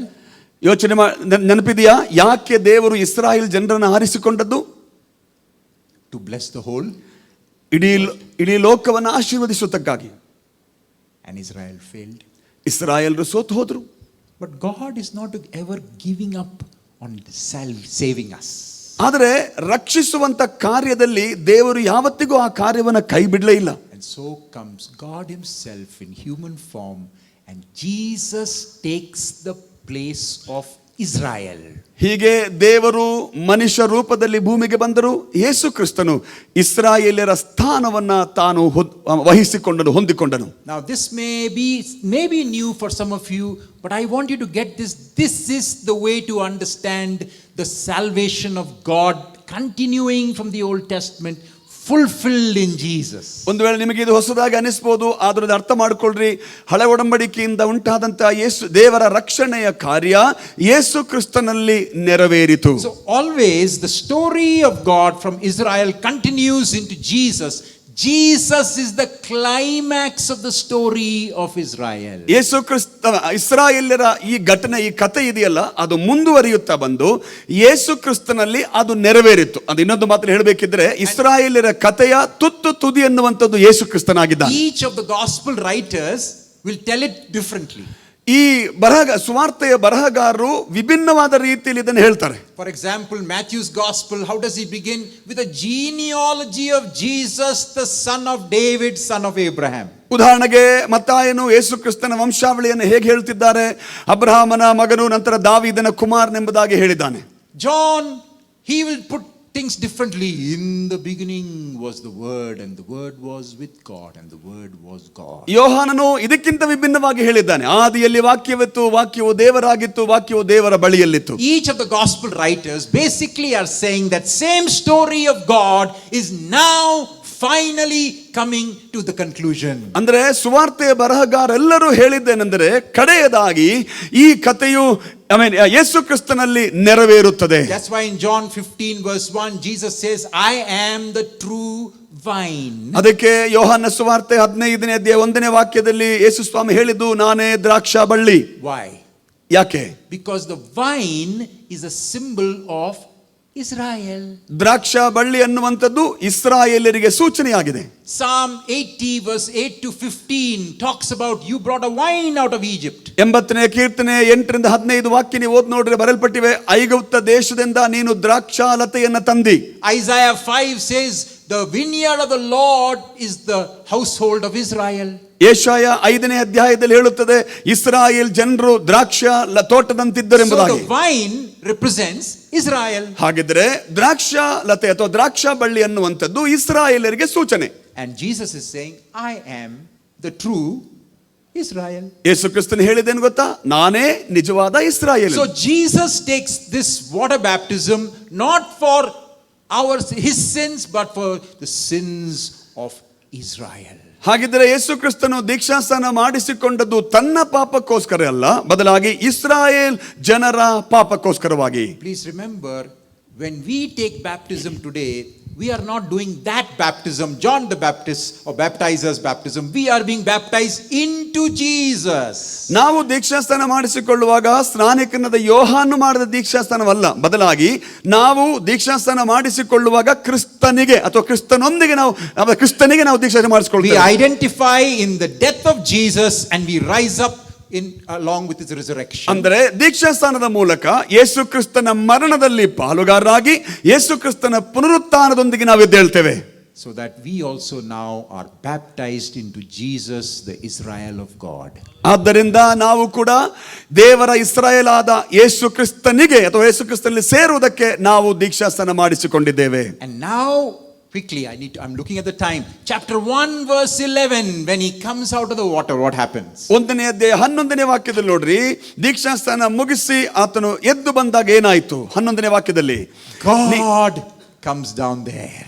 ಅಲ್ಲಿ ದೇವರು ಇಳಿದು ಬಂದನು. The Holy Spirit comes down there. ಪರಿಶುದ್ಧಾತ್ಮನು ಇಳಿದು ಬಂದನು. And God speaks. ದೇವರು ಮಾತನಾಡಿದನು. Verse 11.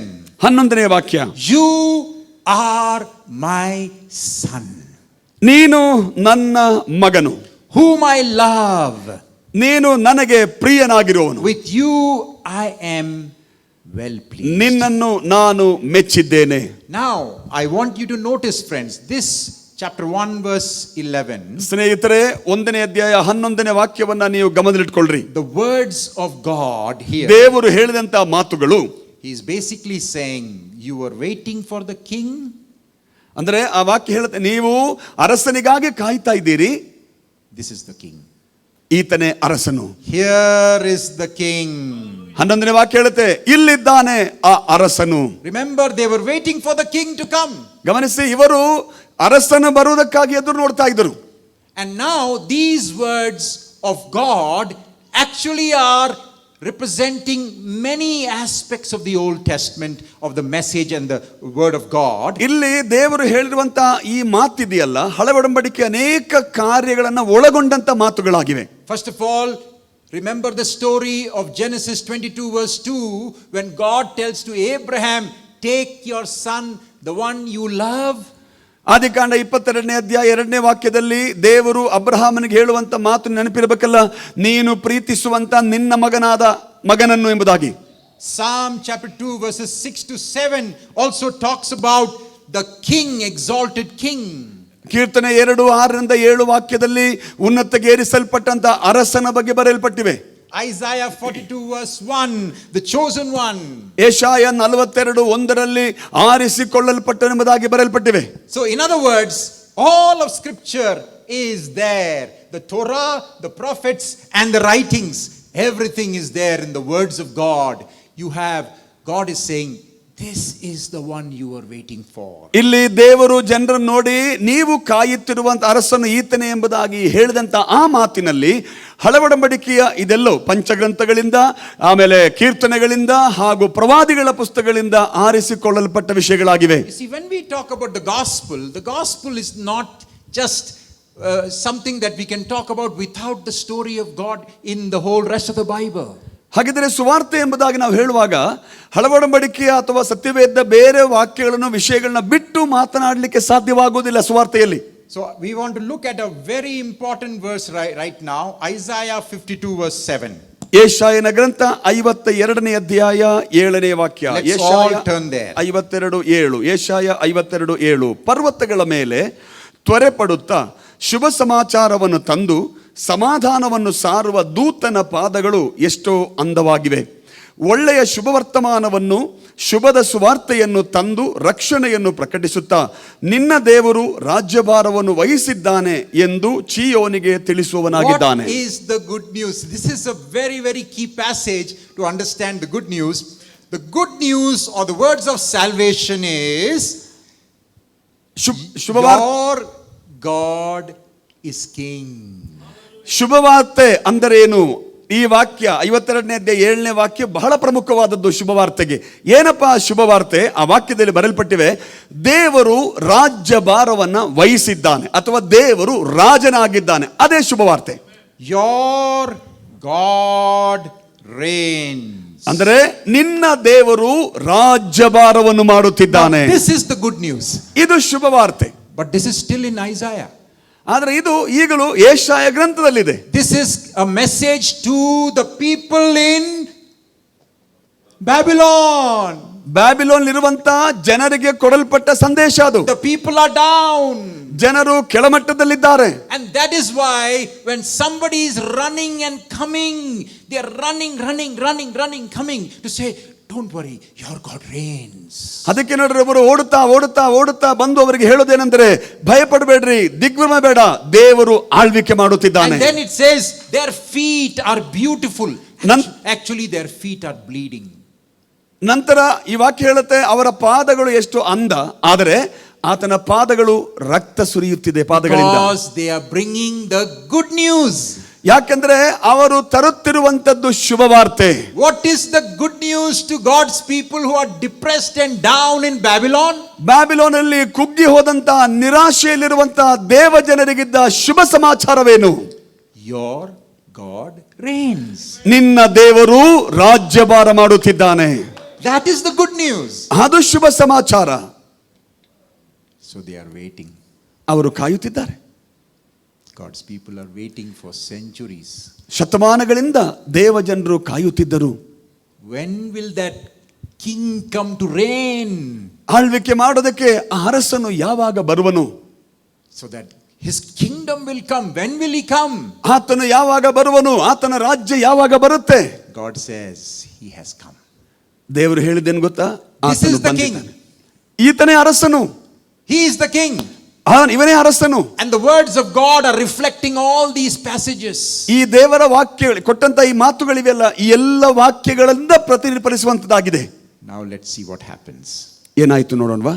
Soon after this, Jesus is pushed by the Spirit into the wilderness for 40 days. ಮಾರ್ಕನ ಸುವಾರ್ತೆಯಲ್ಲಿ ನೋಡುತ್ತೇವೆ, ಇದಾದ ನಂತರ ಯೇಸು ಕ್ರಿಸ್ತನು 40 ದಿವಸಗಳು ಮರುಭೂಮಿಗೆ ನಡೆಸಲ್ಪಟ್ಟನು. Why do you think he went into the wilderness for 40 days?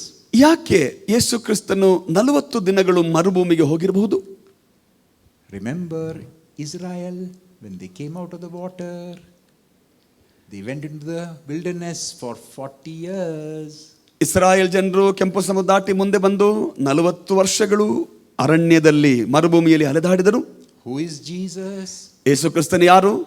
He is the Israel that is going to bring salvation to the world. ರಕ್ಷಣೆ ತರಲಿಕ್ಕಿರುವಂತಹ ನಿಜವಾದ ಇಸ್ರಾಯೇಲನು ಆತನು. And to be symbolically representing that, he goes into the wilderness for 40 days. ಅದನ್ನ 40 ವರ್ಷಗಳ ಇಸ್ರಾಯೇಲಿಯರ ಪ್ರಯಾಣವನ್ನು ಸೂಚಿಸುವುದಕ್ಕಾಗಿ ಇಲ್ಲಿ ಯೇಸು 40 ದಿನಗಳು ಮರುಭೂಮಿಗೆ ಹೋದನು. 40 years Israel fell to temptation, but Jesus 40 days he overcame temptation. Hallelujah. 40 ವರ್ಷಗಳು ಇಸ್ರಾಯೇಲ್ ಜನರು ಶೋಧನೆಗಳಲ್ಲಿ ಬಿದ್ದು ಹೋದರು, ಆದರೆ 40 ದಿನ ಯೇಸು ಕ್ರಿಸ್ತನು ಶೋಧನೆಗಳನ್ನು ಜಯಿಸಿ ಬಂದನು. Remember, the plan of God is to bless the whole world through Israel. ಇದನ್ನು ನೆನಪಿಟ್ಟುಕೊಳ್ಳ್ರಿ, ಇಸ್ರಾಯೇಲರ ಮೂಲಕ ಇಡೀ ಜಗತ್ತನ್ನ ಆಶೀರ್ವಾದ ಮಾಡುವಂತದ್ದು ದೇವರ ಯೋಜನೆಯಾಗಿತ್ತು. And now the king of Israel has come.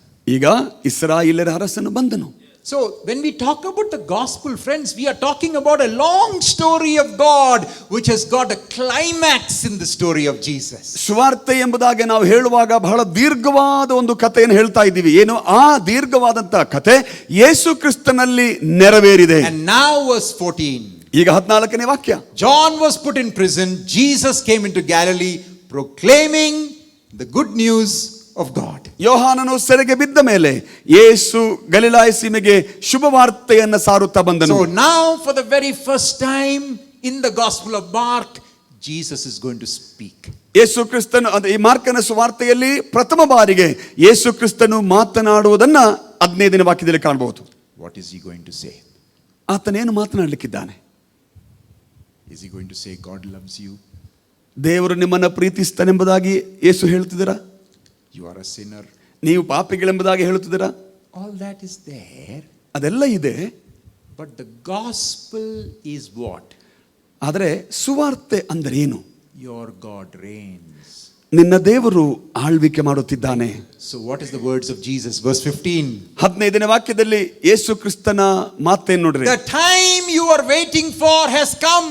ನೀವು ಕಾಯುತ್ತಿದ್ದ ಸಮಯವು ಸಮೀಪವಾಯಿತು, ಬಂತು. The kingdom of God has come near. ದೇವರ ರಾಜ್ಯವು ಸಮೀಪಿಸಿತು. Remember, what is the good news? ಶುಭವಾರ್ತೆ ನೆನಪಿದೆಯಾ? That the God's kingdom has to come. ದೇವರ ರಾಜ್ಯ ಬರಬೇಕು, ಅದೇ ಶುಭವಾರ್ತೆ. And Jesus says it has come. ಇಲ್ಲಿ ಯೇಸು ಸ್ವಾಮಿ ಹೇಳಿದ್ರು, ಆ ರಾಜ್ಯ ಬಂತು. Now, what is the response to the kingdom of God? ಆ ದೇವರ ರಾಜ್ಯಕ್ಕೆ ಕೊಡಲ್ಪಡುವಂತ ಪ್ರತಿಕ್ರಿಯೆ ಏನು? You have to turn around. Repentance is turn around. You are going in one way, you turn around and go the other way. ಪ್ರತಿಕ್ರಿಯೆ ಏನು ಗೊತ್ತಾ? ನೀವೊಂದು ಮಾರ್ಗವಾಗಿ ಹೋಗ್ತಾ ಇದ್ದೀರಿ, ದೇವರ ರಾಜ್ಯಕ್ಕೆ ನೀವೇನ್ ಮಾಡಬೇಕು? ಆ ಮಾರ್ಗವನ್ನ ಬಿಟ್ಟು ಹಿಂದಿರುಗಿ ಆ ರಾಜ್ಯಕ್ಕೆ ಬರಬೇಕು. And believe this good news. ಬರೋದು ಮಾತ್ರವಲ್ಲ, ಈ ಶುಭ ಸಮಾಚಾರವನ್ನು ನೀವು ನಂಬಬೇಕು. What is the good news? ಶುಭ ಸಮಾಚಾರ ಏನು? Your God reigns. ದೇವರು ಆಳ್ವಿಕೆ ಮಾಡುತ್ತಿದ್ದಾನೆ. The kingdom of God has come. ದೇವರ ರಾಜ್ಯ ಬಂದಿದೆ. So the good news is that in Jesus the King, the kingdom of God has already come. Amen. ಶುಭವಾರ್ತೆ ಏನೆಂದರೆ ಯೇಸು ಕ್ರಿಸ್ತನೆಂಬ ಅರಸನಲ್ಲಿ ಈಗಾಗಲೇ ದೇವರ ರಾಜ್ಯ ಸ್ಥಾಪಿತವಾಗಿದೆ, ನೆಲೆಗೊಂಡಿದೆ. Now, throughout the Gospels you will find this. ಈ ಸುವಾರ್ತೆಯಲ್ಲಿ ಪೂರ್ತಿಯಾಗಿ ನಿಮಗೆ ಅದನ್ನು ಕಾಣಬಹುದು. For example, in Luke chapter 4 verse 43, ಉದಾಹರಣೆಗೆ ಲೂಕನ ಸುವಾರ್ತೆ 4ನೇ ಅಧ್ಯಾಯ 43ನೇ ವಾಕ್ಯದಲ್ಲಿ he will say, I have to go to every other village and towns to preach the kingdom of God. ಅಲ್ಲಿ ಯೇಸು ಕ್ರಿಸ್ತನು ಹೇಳಿದನು, ನಾನು ಹಲವು ಪಟ್ಟಣಗಳಿಗೆ ಹಳ್ಳಿಗಳಿಗೆ ಹೋಗಬೇಕು. ಯಾಕೆ? ದೇವರ ರಾಜ್ಯವನ್ನು ಪ್ರಸಂಗಿಸುವುದಕ್ಕಾಗಿ. In Matthew's Gospel 4:17, you will read again, Jesus is going and preaching, but Matthew puts it differently, the kingdom of heaven. ಮತ್ತಾಯನ ಸುವಾರ್ತೆ 4ನೇ ಅಧ್ಯಾಯ 16ನೇ ವಾಕ್ಯದಲ್ಲಿ ನೋಡುತ್ತೇವೆ, ಯೇಸು ಕ್ರಿಸ್ತನು ತಾನು ಶುಭವಾರ್ತೆಯನ್ನು ಸಾರುತ್ತಿದ್ದನು. ಅಲ್ಲಿ ಮತ್ತಾಯನು ಸ್ವಲ್ಪ ವಿಭಿನ್ನವಾಗಿ ಹೇಳಿದ್ದಾನೆ. ದೇವರ ರಾಜ್ಯ ಅನ್ನುವಂಥ ಪದಕ್ಕೆ ಬದಲಾಗಿ ಪರಲೋಕ ರಾಜ್ಯ ಅನ್ನೋ ಪದವನ್ನು ಉಪಯೋಗಿಸಿದ್ದಾನೆ. Now Matthew has a different way of saying things. Instead of saying kingdom of God, he prefers to say kingdom of heaven. ಮತ್ತಾಯನಿಗೆ ತಾನು ಹೇಳುವಂತ ರೀತಿ ತನ್ನದೇ ಆದ ಛಾಪ ಮೂಡಿಸಿದೆ. ಉದಾಹರಣೆಗೆ ದೇವರ ರಾಜ್ಯ ಅನ್ನುವಂಥ ಪದಕ್ಕೆ ಬದಲಾಗಿ ಪರಲೋಕ ರಾಜ್ಯ ಅನ್ನುವಂಥ ಪದವನ್ನು ಉಪಯೋಗಿಸಿದ್ದಾನೆ. Now in our different cultures, sometimes the wives don't call the husbands by name. ವಿಭಿನ್ನವಾದ ಸಂಸ್ಕೃತಿಯಲ್ಲಿ ಇರುವಂತಹ ನಮ್ಮಲ್ಲಿ ನಮ್ಮ ಹೆಂಡತಿಯಂದರು ಗಂಡಂದಿರನ್ನ ಹೆಸರಿಟ್ಟು ಕರೆಯೋದಿಲ್ಲ. In North India, they will say Raju ke papa. ಉತ್ತರ ಭಾರತದಲ್ಲಿ ರಾಜುಕವಾದ ಮಗನ ಹೆಸರು ಹೇಳಿ ಮಗನ ತಂದೆ ಎಂಬುದಾಗಿ ಹೇಳ್ತಾರೆ. Right? That is part of culture. ಅಂದ್ರೆ ಅದು ಸಂಸ್ಕೃತಿಯ ಭಾಗ. Now Matthew is writing to a group of people who are from very Jewish, so he prefers to say heaven instead of God. That's all. ಇಲ್ಲಿ ಮತ್ತಾಯನು ತಾನು ಬರೆಯುವಂಥದ್ದು ಮೂಲತಃ ಯಹೂದ್ಯರಿಗಾಗಿರುವುದರಿಂದ ಯಹೂದ್ಯರಿಗೆ ಈ ಪದವನ್ನ ಪರಲೋಕ ರಾಜ್ಯ ಎಂಬ ಪದವನ್ನ ಸಂಬೋಧಿಸ್ತಾ ಇದ್ದಾನೆ. So please don't think this is about going to heaven after you die.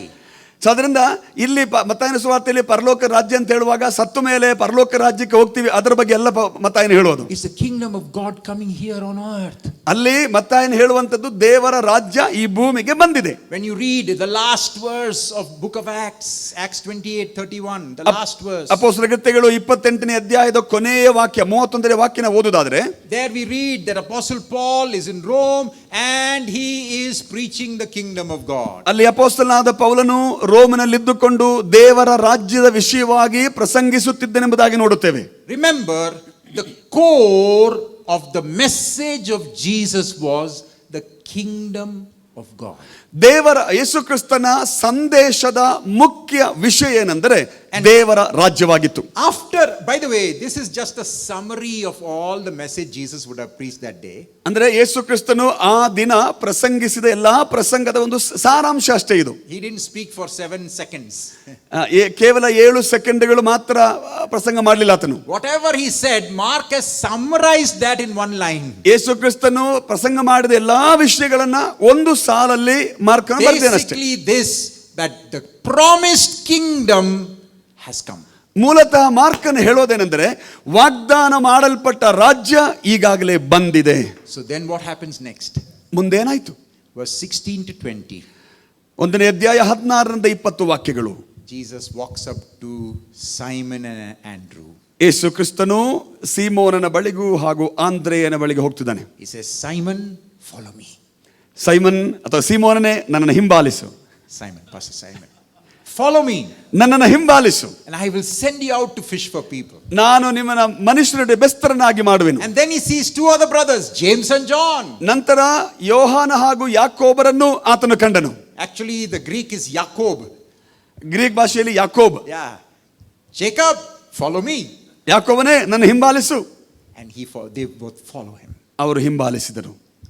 We are called to follow in the kingdom. We are called to follow the king. ದೇವರ ರಾಜ್ಯದಲ್ಲಿ ರಾಜನನ್ನು ಹಿಂಬಾಲಿಸುವುದಕ್ಕೆ ನಾವು ಕರೆಯಲ್ಪಟ್ಟಿದ್ದೇವೆ. Now I am going to draw a very simple diagram here. ಒಂದು ಸಣ್ಣ diagram ಅನ್ನು ಬರೀತೀನಿ ಇಲ್ಲಿ, ಸರಳವಾದದ್ದು. And I believe if you can get this idea, this will help you to in your questions and struggles as in your pastoral life. ನಿಮ್ಮ ಸಭಾಪಾಲಕರಾಗಿ ನಿಮ್ಮ ಜೀವಿತದಲ್ಲಿ ಬರುವಂತಹ ಕೆಲವು ಸಮಸ್ಯೆಗಳಿಗೆ, ಕೆಲವು ಸಂದಿಗ್ಧ ಪರಿಸ್ಥಿತಿಗಳಿಗೆ ಈ ನಕ್ಷೆ ಉತ್ತರವಾಗ್ತದೆ. Pastors have a lot of questions. ಪಾಸ್ಟರ್ಗಳಿಗೆ ಅನೇಕ ಪ್ರಶ್ನೆಗಳಿವೆ. Lot of pastors are in touch with me. Many of them my students, many of them my friends. ಅನೇಕ friends. ಸಭಾಪಾಲಕರುಗಳು ನನ್ನೊಟ್ಟಿಗೆ ಸಂಪರ್ಕ ಇದ್ದಾರೆ. ಅನೇಕರು ನನ್ನ ವಿದ್ಯಾರ್ಥಿಗಳಾಗಿದ್ದಾರೆ, ನನ್ನ ಸ್ನೇಹಿತರಿದ್ದಾರೆ. Pastors have to preach from the pulpit, but pastors also struggle with questions. ಸಭಾಪಾಲಕರು, ಪಾಸ್ಟರ್ಗಳು ವೇದಿಕೆಯಿಂದ ಪ್ರಸಂಗ ಮಾಡುವವರು ಆಗಿದ್ರೂ ಕೂಡ ಅವರ ಜೀವನದಲ್ಲಿ ಅನೇಕ ಪ್ರಶ್ನೆಗಳಿವೆ. Now, Jesus said the kingdom of God has come. ಯೇಸು ಕ್ರಿಸ್ತನು ಹೇಳಿದನು ದೇವರ ರಾಜ್ಯವು ಬಂದಿದೆ. But his disciples did not understand that. ಆದರೆ ಶಿಷ್ಯರು ಅದನ್ನ ಅರ್ಥ ಮಾಡಿಕೊಳ್ಳಿಲ್ಲ. So how do we understand if the kingdom has come? Why is there so much of problem going on? The Romans are still there, the disciples are saying. ದೇವರ ರಾಜ್ಯ ಬಂದದ್ದಾಗಿದ್ರೆ ಯಾಕೆ ಇಷ್ಟು ಸಮಸ್ಯೆಗಳು? ಶಿಷ್ಯರಿಗೆ ಹೇಳುವಾಗ ರೋಮ್ ಸಾಮ್ರಾಜ್ಯವು ಆಳ್ವಿಕೆ ಮಾಡುತ್ತಿತ್ತು ಆ ಟೈಮಲ್ಲಿ. That's when we put the whole teaching of the New Testament together. I am going to teach it in 4 simple lines. 4 lines. ಆ ಸಮಯದಲ್ಲಿ ಇಡೀ ಹೊಸ ಒಡಂಬಡಿಕೆಯ ಸಂದೇಶವನ್ನ ಕೇವಲ 4 ಸಾಲುಗಳಲ್ಲಿ ನಿಮಗೆ ಕೊಡ್ತೀನಿ ಈಗ. First 2 lines are vertical lines. ಮೊದಲ 2 ಸಾಲುಗಳು ಲಂಬಾಕಾರವಾದದ್ದು. And they represent the first coming of Jesus and the second coming of ಈ Jesus. 2 ಲೈನ್ ಅಥವಾ ಸಾಲುಗಳು ಯೇಸು ಕ್ರಿಸ್ತನ ಮೊದಲನೇ ಹಾಗೂ ಎರಡನೆಯ ಬರೋಣವನ್ನು ತಿಳಿಸ್ತದೆ. You see, the people of God thought when the kingdom comes, when the king comes, when the Messiah comes, everything will change. What was black will become white. ಆ ಕಾಲದಲ್ಲಿ ಜನ ಯೋಚನೆ ಮಾಡಿದ್ದೇನೆಂದ್ರೆ ದೇವ ರಾಜ್ಯ ಬಂದ್ರೆ ಅಥವಾ ಮೆಸ್ಸಿಯನು ಬಂದ್ರೆ ಎಲ್ಲವೂ ಬದಲಾಗುತ್ತೆ, ಕಪ್ಪಗಿದ್ದದ್ದು ಬೆಳ್ಳಗಾಗ್ತದೆ. Jesus said, yes, the kingdom has come. See, I am casting out demons, the lepers are cleansed, the lame walk, the dead are raised. The kingdom has come. ಯೇಸು ಕ್ರಿಸ್ತನು ಹೇಳಿದನು ದೇವರ ರಾಜ್ಯ ಬಂದಿದೆ. ಹೇಗೆ ಗೊತ್ತಾಗುತ್ತೆ? ದೆವ್ವಗಳು ಓಡಿ ಹೋಗ್ತಿವೆ, ರೋಗಿಗಳು ವಾಸಿ ಆಗ್ತಿದ್ದಾರೆ, ಆಮೇಲೆ ಪಾಪಿಗಳು ಮಾನಸಾಂತರ ಪಡುತ್ತಿದ್ದಾರೆ, ಸತ್ತವರು ಎದ್ದು ಬರುತ್ತಿದ್ದಾರೆ. But the Romans are still here. ಇದೆಲ್ಲ ನಡೆಯುತ್ತಾ ಇದ್ದರು, ರೋಮನ್ನರು ದಬ್ಬಾಳಿಕೆ ಮಾಡ್ತಾರೆ ಇದ್ದರು. So they had difficulty understanding this. So ಇದನ್ನ ಅರ್ಥ ಮಾಡಿಕೊಳ್ಳುವುದು ಅವರಿಗೆ ಬಹಳ ಕಷ್ಟವಾಗಿತ್ತು. Now let me show you the 2 horizontal lines that we need to understand. ಇನ್ನು 2 ನಾವು ಅರ್ಥ ಮಾಡಿಕೊಳ್ಳಬೇಕಾದ ಇನ್ನು 2 ಸಾಲುಗಳನ್ನು ನಿಮಗೆ ತಿಳಿಸುತ್ತೇನೆ. This line represents the evil world. ಅಡ್ಡವಾಗಿ ಬರೆಯಲ್ಪಟ್ಟಂತ ರೇಖೆ ಇದೆಯಲ್ಲ, The evil age we are living in. ಅದು ನಾವಿರುವಂತ ಕೆಟ್ಟ ಕಾಲವನ್ನು ಸೂಚಿಸುತ್ತದೆ. But with the first coming of Jesus, this evil age has been given a death blow. ಆದರೆ ಯೇಸು ಕ್ರಿಸ್ತನ ಮೊದಲನೆಯ ಬರೋಣದಿಂದ ಈ ಕೆಟ್ಟ ಯುಗ ಇದೆಯಲ್ಲ, ಅದಕ್ಕೆ ಒಂಥರ ಅದಕ್ಕೆ ಅದನ್ನ ನಾಶ ಮಾಡುವಂತ ರೀತಿಯಲ್ಲಿತ್ತದು. And with the coming of Christ, Jesus has inaugurated the kingdom of God. ಅಂದ್ರೆ ಯೇಸು ಕ್ರಿಸ್ತನ ಮೊದಲನೆಯ ಬರೋಣದ ನಿಮಿತ್ತವಾಗಿ ದೇವರ ರಾಜ್ಯವನ್ನ ಯೇಸು ಕ್ರಿಸ್ತನು ಸ್ಥಾಪನೆ ಮಾಡಿದನು ಅಥವಾ ಪ್ರಾರಂಭಿಸಿದನು. The kingdom of God has been started by the coming of Jesus with the death, burial and resurrection of Jesus. ಅಥವಾ ಯೇಸು ಕ್ರಿಸ್ತನ ಬರೋಣ, ಆತನ ಮರಣ, ಆತನ ಪುನರುತ್ಥಾನದ ನಿಮಿತ್ತವಾಗಿ ದೇವರ ರಾಜ್ಯವು ಉದ್ಘಾಟಿಸಲ್ಪಟ್ಟಿತು. Now see, this line is different from this line. ಇಲ್ಲಿ ನೋಡ್ರಿ, ಈ ಮಧ್ಯದಲ್ಲಿ ಕಾಣುವಂತ ರೇಖೆ ಇದೆಯಲ್ಲ, ಸಾಲು ಇದೆಯಲ್ಲ, ಆ ಕೊನೆಯ ಸಾಲಿಗಿಂತ ವಿಭಿನ್ನವಾಗಿದೆ. The kingdom of God has come but not yet fully come. ದೇವರ ರಾಜ್ಯ ಬಂದಿದೆ, ಆದರೆ ಸಂಪೂರ್ಣವಾಗಿ ಬರಲಿಲ್ಲ. It has to still come. We are waiting for the second coming when the kingdom of God will fully come. ದೇವರ ರಾಜ್ಯ ಸಂಪೂರ್ಣವಾಗಿ ಯಾವಾಗ ಬರುತ್ತೆ ಅಂತ ಕೇಳಿದ್ರೆ ಯೇಸು ಕ್ರಿಸ್ತನ ಎರಡನೆಯ ಬರೋಣದಲ್ಲಿ. And at that time this evil age will have no future. ಆ ಸಮಯದಲ್ಲಿ ಈ ಕೆಟ್ಟ ಯುಗದ ಕಡೆಯ ಕಾಲ, ಕೆಟ್ಟ ಕಾಲಕ್ಕೆ ಭವಿಷ್ಯತ್ತಿರೋದಿಲ್ಲ. And we are here somewhere. ನಾವು ಈ ಮಧ್ಯಭಾಗದಲ್ಲಿದ್ದೇವೆ. We are living between the first coming and the second coming. ಯೇಸು ಕ್ರಿಸ್ತನ ಮೊದಲನೇ ಬರೋಣ ಹಾಗೂ ಎರಡನೇ ಬರೋಣದ ಮಧ್ಯದಲ್ಲಿ ನಾವಿದ್ದೇವೆ. The kingdom of God has already started with Jesus. ದೇವರ ರಾಜ್ಯ ಯೇಸು ಕ್ರಿಸ್ತನ ಮೂಲಕವಾಗಿ ಈಗಾಗಲೇ ಆರಂಭವಾಗಿದೆ. But it has not yet fully come in all its power. ಆದರೆ ದೇವರ ರಾಜ್ಯವು ಸಂಪೂರ್ಣ ಅಧಿಕಾರ ಬಲದೊಂದಿಗೆ ಇನ್ನೂ ಸ್ಥಾಪನೆ ಆಗಲಿಲ್ಲ. That is why when we pray, God heals people.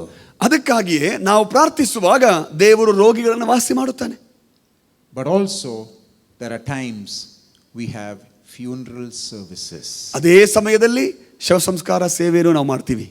In fact, few weeks ago I was here in this sanctuary and I was preaching at a funeral service. ಕೆಲವು ವಾರಗಳ ಹಿಂದೆ ನಾನು ಈ ಆಲಯದಲ್ಲಿದ್ದು ಒಂದು ಶವ ಸಂಸ್ಕಾರ ಸೇವೆಯಲ್ಲಿ ನಾನು ಪ್ರಸಂಗ ಮಾಡಿದೆ. But we are waiting for the time when Jesus comes again. ಆದರೆ ಯೇಸು ಕ್ರಿಸ್ತನ ಎರಡನೆಯ ಬರೋಣಕ್ಕಾಗಿ Hallelujah. Hallelujah ಕಾಯುತ್ತಿದ್ದೇವೆ. This evil age is going on, but it has already been given a death blow.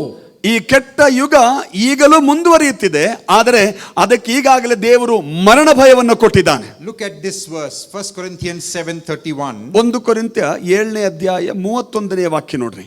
It says at the end, why should you live like this? He says, because this world in its present form is passing away. 1 ಕೊರಿಂಥ್ಯ 7ನೇ ಅಧ್ಯಾಯ 30 ವಾಕ್ಯ, ಈ ಲೋಕ ಅಂದ್ರೆ ಈಗಿನ ಈ ಜಗತ್ತು ತನ್ನದೇ ಆದ ರೀತಿಯಲ್ಲಿ ಅದು ಸಾಗುತ್ತಿದೆ. 31ನೇ ವಾಕ್ಯ, ಲೋಕವನ್ನು ಅನುಭೋಗಿಸುವವರು ಅದನ್ನು ಪರಿಪೂರ್ಣವಾಗಿ ಅನುಭೋಗಿಸದವರಂತೆಯೇ ಇರಬೇಕು, ಯಾಕೆಂದರೆ ಈ ಪ್ರಪಂಚದ ತೋರಿಕೆಯು ಗತಿಸಿ ಹೋಗುತ್ತಿದೆ. This is ending. Have you ever seen somebody cutting the head of a chicken? And it happens in the villages. When they cut the head of a chicken, you can still let the chicken will run for some time without a head. ಹಳ್ಳಿಗಳಲ್ಲೇ ಇದು ಬಹಳ ಸಹಜವಾಗಿರುತ್ತದೆ. ಕೋಳಿಯ ತಲೆಯನ್ನು ಕತ್ತರಿಸಿ ನೋಡಿದಿರಿ ನೀವು? ಕೋಳಿಯ ತಲೆಯನ್ನು ಕತ್ತರಿಸಿ ಅದನ್ನು ಹಾಗೆ ಬಿಟ್ಟರೆ ಸ್ವಲ್ಪ ಹೊತ್ತು ಹಾರಾಡುತ್ತೆ ಕೋಳಿ. Yes, have you seen that? ನೋಡಿದಿರ ಹತ್ರ? This is the present world. ಅದನ್ನೇ ನಾವು ಈ ಯುಗ ಅಂತ ಕರೆಯೋದು. This evil world head has been cut off. ಈ ಕೆಟ್ಟ ಯುಗದ ತಲೆ ಈಗಾಗಲೇ ಕಡಿಯಲ್ಪಟ್ಟಿದೆ. The power of Satan is cut off. ಸೈತಾನನ ಶಕ್ತಿ ಕಡಿಯಲ್ಪಟ್ಟಿದೆ. Hallelujah. Hallelujah. But it's still running. ಆದರೆ ಈಗಲೂ ಅವನು ಓಡ್ತಾನೆ ಇದ್ದಾನೆ. How long can it run? ಎಷ್ಟು ದಿನ ಅಂತ ಓಡಬಹುದು? How long can that chicken run? ಎಷ್ಟೊತ್ತು ಆ ಚಿಕನ್ ಕೋಳಿ ಹಾರಾಡಬಹುದು? It will run for some time. ಕೆಲವು ಸಮಯ ಅದು ಓಡಬಹುದು. Friends, the kingdom of God has been inaugurated. This is the good news. ಸ್ನೇಹಿತರೆ, ದೇವರ ರಾಜ್ಯವು ಉದ್ಘಾಟಿಸಲ್ಪಟ್ಟಿವೆ, ಸ್ಥಾಪಿಸಲ್ಪಟ್ಟಿದೆ. ಇದುವೇ ಶುಭವಾರ್ತೆ. In this kingdom of God, we have life with the King through his life and through his death and through his resurrection. ಈ ದೇವರ ರಾಜ್ಯದಲ್ಲಿ ಕ್ರಿಸ್ತನ ಜೀವನ, ಕ್ರಿಸ್ತನ ಮರಣ, ಕ್ರಿಸ್ತನ ಮರಣದ ಮೂಲಕವಾಗಿ ನಮಗೂ ದೇವರು ಜೀವವನ್ನು ಕೊಟ್ಟಿದ್ದಾನೆ. Let me show you a few more things and then we will close. Mark chapter 3 verse 12. ಮಾರ್ಕನ ಸುವಾರ್ತೆ 3ನೇ ಅಧ್ಯಾಯ 14ನೇ ವಾಕ್ಯ. Jesus had many disciples, not just 12. ಅಲ್ಲಿ ನೋಡ್ತೇವೆ, ಯೇಸು ಕ್ರಿಸ್ತನಿಗೆ ಅನೇಕ ಶಿಷ್ಯಂದಿರಿದ್ದರು. From those many disciples, he chose 12. ಅನೇಕ ಶಿಷ್ಯರ ಮಧ್ಯದಿಂದ 12 ಮಂದಿ ಶಿಷ್ಯರನ್ನ ಕ್ರಿಸ್ತನು ಆರಿಸಿಕೊಂಡನು. Why? To be with him and then to send them out. ಯಾಕೆ ಆರಿಸಿಕೊಂಡನು? ಶಿಷ್ಯರು ಅವರ ಸಂಗ, ಯೇಸು ಕ್ರಿಸ್ತನ ಸಂಗಡ ಇರುವುದಕ್ಕೂ ನಂತರ ಕಳುಹಿಸಲ್ಪಡುವುದಕ್ಕೂ. Why 12? ಯಾಕೆ 12 ಜನ? Why not 10? Why not 20? ಯಾಕೆ 10 ಇರಬಾರ್ದು? ಯಾಕೆ 20 ಇರಬಾರ್ದು? Israel. To symbolize the people of God, he among the many disciples he just chooses 12. ಗಮನಿಸಿ, ಅನೇಕ ಶಿಷ್ಯರಿದ್ದರೂ ಕೂಡ ಅನೇಕ ಶಿಷ್ಯರ ಮಧ್ಯದಿಂದ 12 ಮಂದಿಯನ್ನು ಕ್ರಿಸ್ತನು ಆರಿಸಿಕೊಂಡನು. You're beginning to understand that is the story of the good news, that God is raised up Israel in Jesus and we are in Jesus to bless the whole world. ಅರ್ಥ ಆಗ್ತಿದೆಯಾ? ಯೇಸು ಕ್ರಿಸ್ತನು ದೇವರು ಇಸ್ರಾಯೇಲರನ್ನು ಆರಿಸಿಕೊಂಡನು. ಆ ಇಸ್ರಾಯೇಲರು ಕ್ರಿಸ್ತನಲ್ಲಿ ಪೂರ್ಣಗೊಂಡಿತು, ನಾವು ಕ್ರಿಸ್ತನಲ್ಲಿದ್ದೇವೆ. Just think about it. You and I, we are from completely different areas of the world. We have been pulled into the Israel of God. ಯೋಚನೆ ಮಾಡಿ ನೋಡ್ರಿ, ಜಗತ್ತಿನ ವಿವಿಧ ಕಡೆಗಳಿಂದ ಬಂದಂತ ನಾವುಗಳು ಕ್ರಿಸ್ತನಲ್ಲಿ ನಾವು ಇಸ್ರಾಯೇಲರಾಗಿ ಮಾರ್ಪಟ್ಟಿದ್ದೇವೆ. You will remember when Judas died in Acts chapter 1, they had to choose one more person. You remember that? ನೆನಪಿದೆಯಾ? ಅಪೊಸ್ತಲರ ಕೃತ್ಯ ಪುಸ್ತಕ 1ನೇ ಅಧ್ಯಾಯದಲ್ಲಿ ಇಸ್ಕರಿಯೋತ ಯೂದನಿಗೆ ಬದಲಾಗಿ ಇನ್ನೊಬ್ಬನ್ನ ಆರಿಸಿಕೊಳ್ಳಬೇಕಾಗಿ ಬಂತು. Why? ಯಾಕೆ? Symbolic. ಸೂಚನಾತ್ಮಕವಾಗಿ. So that there will be 12. ಅಂದ್ರೆ 12 ಜನ ಇರಬೇಕು. After that we don't even read anything about that man. ಅದಾದ್ಮೇಲೆ ಆ ಶಿಷ್ಯನ ಬಗ್ಗೆ ನಾವು ಏನು ಓದೋದಿಲ್ಲ. Because God is building his people to bless the whole world. ಅಂದ್ರೆ ದೇವರು ತನ್ನ ಜನರನ್ನ ಕಟ್ಟುತ್ತಿರುವಂತದ್ದು ಯಾಕೆಂದ್ರೆ ಇಡೀ ಪ್ರಪಂಚವನ್ನ ಆಶೀರ್ವದಿಸುತ್ತಾರೆ. This is the good news. ಇದು ಶುಭವಾರ್ತೆಯಾಗಿದೆ. God's kingdom has come. ದೇವರ ರಾಜ್ಯ ಬಂದಿದೆ. And now you and I, remember, by the way, this idea of the world is also sometimes in the Bible, the word Babylon is used. ಇಲ್ಲಿ ಕಾಣುವಂತ ಈ ಲೋಕ ಅಥವಾ ಜಗತ್ತು ಅಂತ ಇದೆಯಲ್ಲ, ಸತ್ಯವೇದದಲ್ಲಿ ಕೆಲವು ಸಂದರ್ಭದಲ್ಲಿ ಈ ಜಗತ್ತು ಎಂಬ ಪದವನ್ನ ಬ್ಯಾಬಿಲೋನಿಗೆ ಹೋಲಿಕೆ ಮಾಡಿ ಹೇಳಲಾಗಿದೆ. In the book of Revelation, you'll read about Babylon. ಪ್ರಕಟಣೆ ಗ್ರಂಥದಲ್ಲಿ ಬ್ಯಾಬಿಲೋನ್ ಎಂಬ ಹೆಸರು ನೋಡ್ತೀರಾ. By the way, the word Babylon also in the first century was used for Roman Empire. ಮೊದಲನೆಯ ಶತಮಾನದಲ್ಲಿ ಈ ಬ್ಯಾಬಿಲೋನ್ ಎನ್ನುವಂತ ಈ ಪದವನ್ನ ರೋಮ್ ಸಾಮ್ರಾಜ್ಯಕ್ಕೂ ಹೋಲಿಕೆ ಮಾಡಿ ಕರೆಯಲಾಗಿತ್ತು. So that's why the first century Rome, the worldly power, was called Babylon. ಅದಕ್ಕೆ ಮೊದಲನೇ ಶತಮಾನದಲ್ಲಿ ರೋಮ್ ಅಥವಾ ಈ ಲೋಕದ ಶಕ್ತಿ ಅದನ್ನ ಬ್ಯಾಬಿಲೋನ್ ಎಂಬುದಾಗಿ ಅವರು ಸಂಬೋಧನೆ ಮಾಡಿದರು. That's why in Revelation it will say, "Come out of her, my people," meaning don't follow the value systems of this world.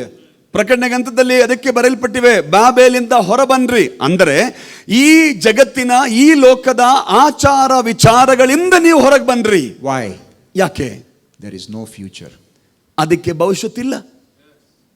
Suppose you want to build a nice house and spend a lot of money in one area and somebody tells you, don't build here, a dam is coming, all this land will be underwater. Will you still build there? ಒಂದು ವೇಳೆ ನೀವು ಒಂದು ಒಳ್ಳೆಯ ಮನೆಯನ್ನ ತುಂಬಾ ಹಣ ಖರ್ಚು ಮಾಡಿ ಕಟ್ಟೋದಕ್ಕೆ ಬಯಸ್ತೀರಾ, ತಕ್ಷಣ ಒಬ್ರು ಹೇಳ್ತಾರೆ ಇಲ್ಲಿ ಕಟ್ಟಬೇಡ್ರಿ, ಇಲ್ಲಿ ಡ್ಯಾಮ್ ಅಣೆಕಟ್ಟು ಬರುತ್ತೆ, ಡ್ಯಾಮ್ ಬರುತ್ತೆ, ನೀವು ಆ ಜಾಗದಲ್ಲಿ ಮತ್ತೆ ಮನೆ ಕಟ್ತೀರಾ? There is no future for the value system of this world. ಅಂದ್ರೆ ಈ ಲೋಕದ ಮೂಲ್ಯತೆಗೆ, ಈ ಲೋಕದ ಆಚಾರ ವಿಚಾರಗಳಿಗೆ ಭವಿಷ್ಯತ್ತಿಲ್ಲ. But the New Testament will keep on teaching us how to invest in the kingdom of God because it has a glorious future. Hallelujah. Amen. ಆದರೆ ಹೊಸ ಒಡಂಬಡಿಕೆ ನಮಗೆ ಏನು ಹೇಳುತ್ತಂದ್ರೆ, ಯಾವ ರೀತಿ ನಾವು ಈ ದೇವರ ರಾಜ್ಯದಲ್ಲಿ ಬಂಡವಾಳವನ್ನು ಹೂಡಬೇಕು, ಯಾಕೆಂದ್ರೆ ಆ ರಾಜ್ಯಕ್ಕೆ ಮಾತ್ರ ಭವಿಷ್ಯತ್ತಿರುವಂತದ್ದು. That sometimes we use this language of already, this has already happened, but this has not yet happened, the second coming. ಕೆಲವು ಸಾರಿ ನಾವು ಹೇಳ್ತೀವಲ್ಲ, ಈ ಪದ ಉಪಯೋಗಿಸ್ತೀವಿ, ಕ್ರಿಸ್ತನ ಮೊದಲನೇ ಬರೋಣ ಈಗಾಗಲೇ ನಡೆದು ಹೋಗಿದೆ, ಎರಡನೇ ಬರೋಣ ಇನ್ನೂ ನಡೆದಿಲ್ಲ. Let me show you another beautiful passage. This is special for all of us pastors. Chapter 6 verse 34. ಮಾರ್ಕನ ಸುವಾರ್ತೆ 6ನೇ ಅಧ್ಯಾಯ 34ನೇ ವಾಕ್ಯ. ಎಲ್ಲ ಸಭಾಪಾಲಕ ನಮಗೆಲ್ಲರಿಗೂ ಬಹಳ ಮುಖ್ಯವಾದ ವಾಕ್ಯ. Mark 6:34. Mark 6:34. When Jesus landed and saw a large crowd, ಆತನು ಹೊರಗೆ ಬಂದು he had compassion on them. ಆತನು ಹೊರಗೆ ಬಂದು ಬಹು ಜನರ ಗುಂಪನ್ನ ಕಂಡು ಅವರ ಮೇಲೆ ಕನಿಕರಪಟ್ಟನು. The word there is his inside, his guts were moved. ಆ ವಾಕ್ಯದ ಮೂಲ ಪದ ಹೇಳುತ್ತೆ ತನ್ನ ಆಂತರ್ಯವು ಚಲಿಸಿತೆಂಬುದಾಗಿ. Because he said they were like sheep without a pastor. ಆ ವಾಕ್ಯ ಬರಲ್ಬಿಡ್ರಿ. ಯಾಕೆ ಯೇಸು ಕ್ರಿಸ್ತನು ಕನಿಕರಪಟ್ಟನು? ಅವರು ಪಾಸ್ಟರ್ ಇಲ್ಲದ ಅಥವಾ ಕುರುಬನಿಲ್ಲದ ಕುರಿಗಳಂತಿದ್ದರು. The word pastor we all know means shepherd. Pastor ಎಂಬ ಪದದ ಅರ್ಥ ನಮಗೆ ಗೊತ್ತು, ಕುರುಬನ್ ಎಂಬುದಾಗಿ. And when you look at the people, they were like people without anybody to take care of them. ಯೇಸು ಕ್ರಿಸ್ತನು ಜನರನ್ನು ನೋಡಿದಾಗ ಅವರ ಬಗ್ಗೆ ಕಾಳಜಿ ವಹಿಸಲು ಯಾರೂ ಇಲ್ಲ ಎಂಬಂತ ವಿಚಾರ ಕ್ರಿಸ್ತನಿಗೆ ಗೊತ್ತಾಯಿತು. So what did Jesus do? ಯೇಸು ಕ್ರಿಸ್ತನು ಮಾಡಿದ್ದೇನು ಗೊತ್ತಾ? Look at the words there. ಆ ವಾಕ್ಯ ನೋಡ್ರಿ. So he began teaching them many things. 34ನೇ ವಾಕ್ಯ ನೋಡ್ರಿ. ಯೇಸು ಅವರಿಗೆ ಬಹಳ ವಿಷಯಗಳನ್ನು ಉಪದೇಶ ಮಾಡಲಾರಂಭಿಸಿದನು. So what is the job of us pastors? ಹಾಗಿದ್ರೆ ಪಾಸ್ಟರ್ಗಳೇ ನಮ್ಮ ಕೆಲಸ ಏನು? I know that we are very busy people sometimes. ನನಗೊತ್ತು ನಾವು ಬಹಳ ಕಾರ್ಯನಿರತರು, ಬಹಳ ಬಿಸಿ We ಜನರು. have to do this, we have to do that, we have to do this, we have to do that, and those of us who are married, then we have wives and children and so many things. ಅದು ಮಾಡ್ತೀವಿ, ಇದು ಮಾಡ್ತೀವಿ, ಮದುವೆ ಆದವರಿಗೆ ಪತ್ನಿ ಮಕ್ಕಳು ಎಲ್ಲ ಕಾರ್ಯಗಳು ಮಾಡಬೇಕಾಗಿದೆ. But our main job is teaching our people many things. ಅವುಗಳ ಮಧ್ಯದಲ್ಲಿ ಒಬ್ಬ ಸಭಾಪಾಲಕನ ಮುಖ್ಯ ಕೆಲಸ ಏನು ಗೊತ್ತಾ? ಅನೇಕ ವಿಷಯಗಳನ್ನ ಜನರಿಗೆ ಬೋಧನೆ ಮಾಡುವಂಥದ್ದು. Now, to be able to teach them many things, ಬಹಳ ವಿಷಯಗಳನ್ನ ಬೋಧಿಸುವುದಕ್ಕೆ what do we have to do? ನಾವೇನ್ ಮಾಡಬೇಕು? What do we have to do? ನಾವೇನ್ ಮಾಡಬೇಕು? Learn many things. ಹಾಗೆ ನಾವು ಬೋಧಿಸಬೇಕಿದ್ರೆ ನಾವು ಬಹಳ ವಿಷಯಗಳನ್ನ ಕಲಿತುಕೊಳ್ಳಬೇಕು. We have to make time to study. ಕಲಿಯುವುದಕ್ಕೆ ನಾವು ಸಮಯವನ್ನ ಬೇರ್ಪಡಿಸಬೇಕು. Now, I just wanted to let you know there are, especially today, if you know how to use the internet, YouTube, etc., there are some very good resources to learn from. Internet ಆಗಲಿ YouTube ಆಗಲಿ ಅದನ್ನ ಉಪಯೋಗಿಸುವಂಥವ್ರು ಇದ್ದರೆ ಇದರಲ್ಲಿ ನಮಗೆ ಬಹಳಷ್ಟು ಮಾಹಿತಿಗಳನ್ನು ಕಲಿಯುವುದಕ್ಕೆ ಸಿಗುತ್ತದೆ. Let me bring to your attention one very useful, very good channel on YouTube. YouTube ಅಲ್ಲಿರುವಂಥ ಬಹಳ ಒಂದು ಒಳ್ಳೆಯ ಮುಖ್ಯವಾದ ಒಂದು ಚಾನಲ್ ಇದು, Bible Project. ಬೈಬಲ್ ಪ್ರಾಜೆಕ್ಟ್ ಎಂಬುದಾಗಿ. And let me tell you the good news.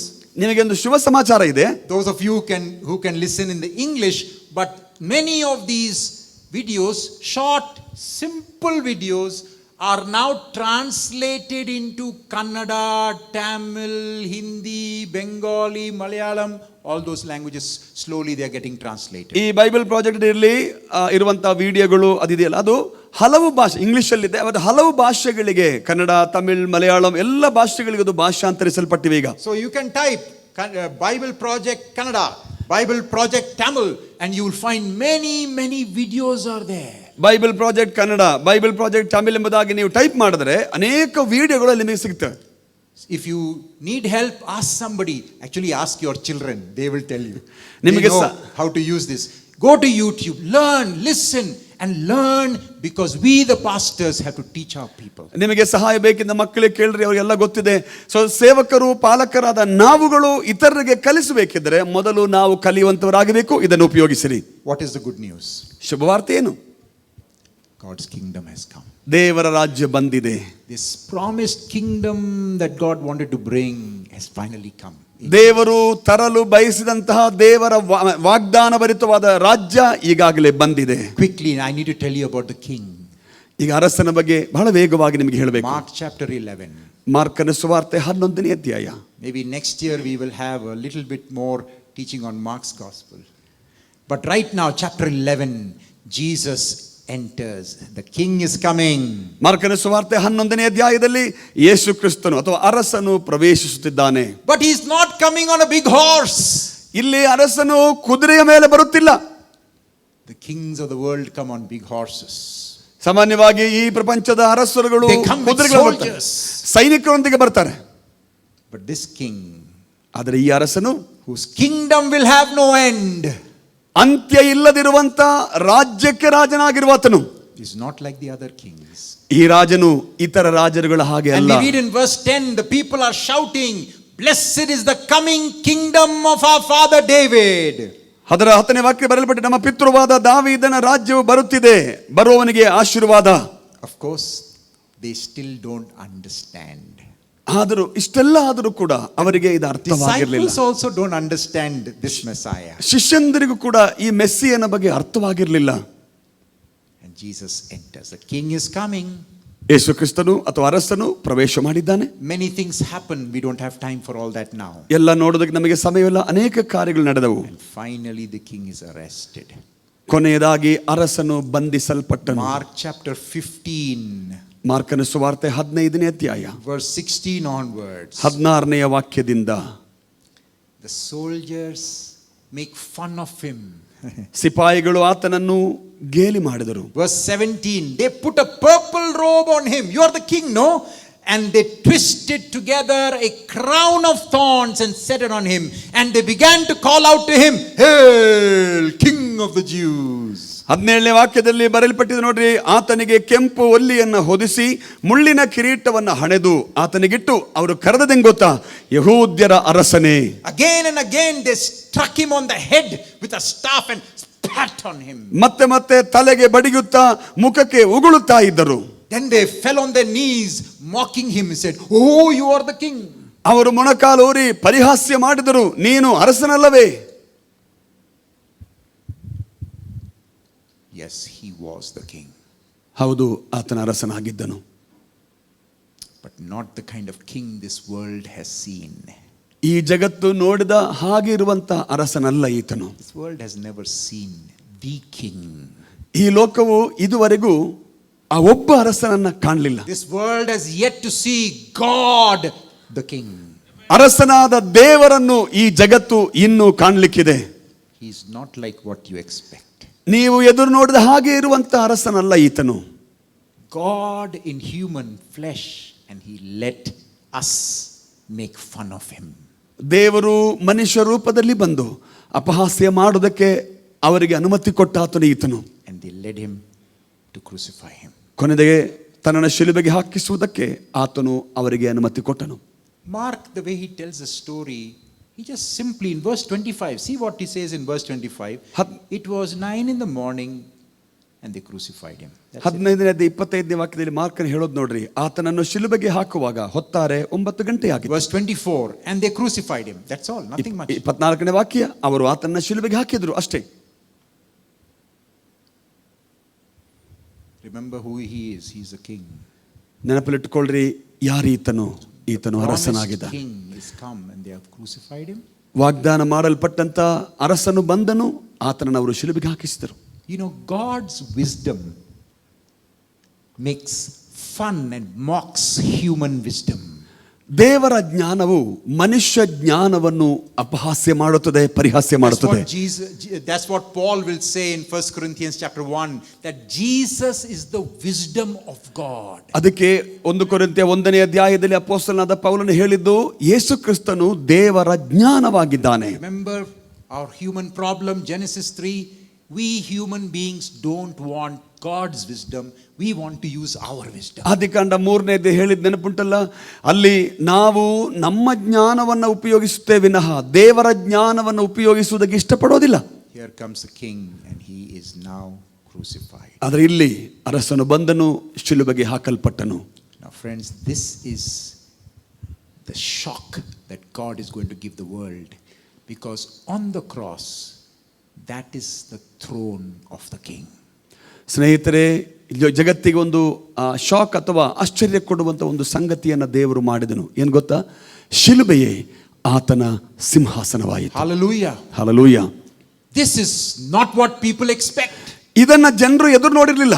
The disciples of Jesus could never understand when Jesus said, I am going to be crucified. Peter takes him aside and says, No Lord, no, you will not be. ನಾನು ಶಿಲುಬೆಗೆ ಹಾಕಲ್ಪಡುತ್ತೇನೆ ಎಂಬುದಾಗಿ ಹೇಳಿದಾಗ ಜನರು ಅಂಗೀಕಾರ ಮಾಡಕ್ಕಾಗಿಲ್ಲ. Even ಪೇತ್ರನು ಹೇಳ್ತಾನೆ, ಇಲ್ಲ ಯೇಸುವೆ, ನೀನು ಶಿಲುಬೆಗೆ ಹಾಕಲ್ಪಡೋದಿಲ್ಲ, ನೀನಲ್ಲ. And Jesus says, Get behind me, Satan. You don't understand the wisdom of God. ಯೇಸು ಸ್ವಾಮಿ ಹೇಳಿದ್ದೇನು ಗೊತ್ತಾ? ಸೈತಾನೇ, ನನ್ನನ್ನು ಬಿಟ್ಟು ತೊಲಗಿ ಹೋಗು, ನಿನಗೆ ದೇವರ ಜ್ಞಾನ ಅರಿವಾಗುವುದಿಲ್ಲ. Verse 38. When Jesus died, 15:38 ನೋಡ್ತೀವಿ. ಯೇಸು ಕ್ರಿಸ್ತನು ಪ್ರಾಣ ಬಿಟ್ಟಾಗ, ಮರಣ ಹೊಂದಿದಾಗ, the curtain of the temple was torn in two from top to bottom. ದೇವಾಲಯದ ತೆರೆಯು ಮೇಲಿನಿಂದ ಕೆಳಗಿನವರೆಗೂ ಹರಿದು 2 ಭಾಗವಾಯಿತು. Why? ಯಾಕೆ? Because from now on we can go directly through the body of Christ, through the cross, into the presence of God. Hallelujah. ಯಾಕೆಂದರೆ ಇಂದಿನಿಂದ ಶಿಲುಬೆಯ ಮೂಲಕವಾಗಿ ಯೇಸು ಕ್ರಿಸ್ತನ ಶರೀರದ ಮೂಲಕ ನಾವು ನೇರವಾಗಿ ದೇವರ ಬಳಿಗೆ ಬರಬಹುದು. There is no need for this temple because Jesus is the temple. ಇಲ್ಲಿ ದೇವರ ಆಲಯದ ಅಗತ್ಯವಿರಲಿಲ್ಲ, ಯಾಕೆಂದರೆ ಯೇಸು ಕ್ರಿಸ್ತನು ತಾನೇ ದೇವರ ಆಲಯವಾಗಿದ್ದನು. Remember, we read in John chapter 2 where he says, Destroy this temple, in 3 days I will build it again. ಯೋಹಾನ ಸುವಾರ್ತೆಯಲ್ಲಿ ಯೇಸು ಕ್ರಿಸ್ತನು ಹೇಳಿದ ಮಾತು ನೆನಪಿದೆಯಾ? ಈ ಆಲಯವನ್ನ ನೀವು ನಾಶ ಮಾಡ್ರಿ, 3 ದಿನದಲ್ಲಿ ಪುನಃ ಕಟ್ಟುವೆನು. And then Paul will say in 1 Corinthians 3:16 and 17, don't you know, to the Corinthian church, you are the temple of God. 1 ಕೊರಿಂಥ್ಯ 3:16-17ರಲ್ಲಿ ಪೌಲನು ಕೊರಿಂಥ್ಯ ಸಭೆಗೆ ಹೇಳುತ್ತಿದ್ದಾನೆ, ನೀವು ದೇವರ ಆಲಯವಾಗಿದ್ದೀರೆಂಬುದಾಗಿ ನಿಮಗೆ ತಿಳಿದಿಲ್ಲವೋ? Because the Spirit of God lives in you. ಯಾಕಂದರೆ ದೇವರ ಆತ್ಮನು ನಿಮ್ಮಲ್ಲಿ ವಾಸ ಮಾಡುತ್ತಿದ್ದಾನೆ. Because we are in Jesus and now together we become the temple of God. ನಾವೆಲ್ಲರೂ ಯೇಸು ಕ್ರಿಸ್ತನಲ್ಲಿ ಇರುವುದರಿಂದ ನಾವೆಲ್ಲರೂ ಸೇರಿ ದೇವರ ಆಲಯವಾಗಿ ಮಾರ್ಪಟ್ಟಿದ್ದೇವೆ. Something very beautiful happens when Jesus dies there. Verse 39.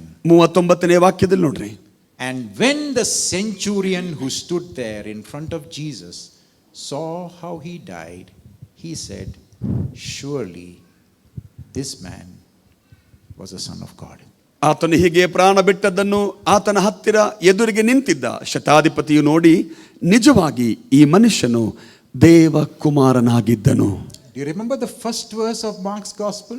ಮಾರ್ಕನ ಸುವಾರ್ತೆ 1ನೇ ಅಧ್ಯಾಯದಲ್ಲಿ 1ನೇ ವಾಕ್ಯದಲ್ಲಿ This is the gospel of Jesus, the Messiah or anointed one, who is also the Son of God.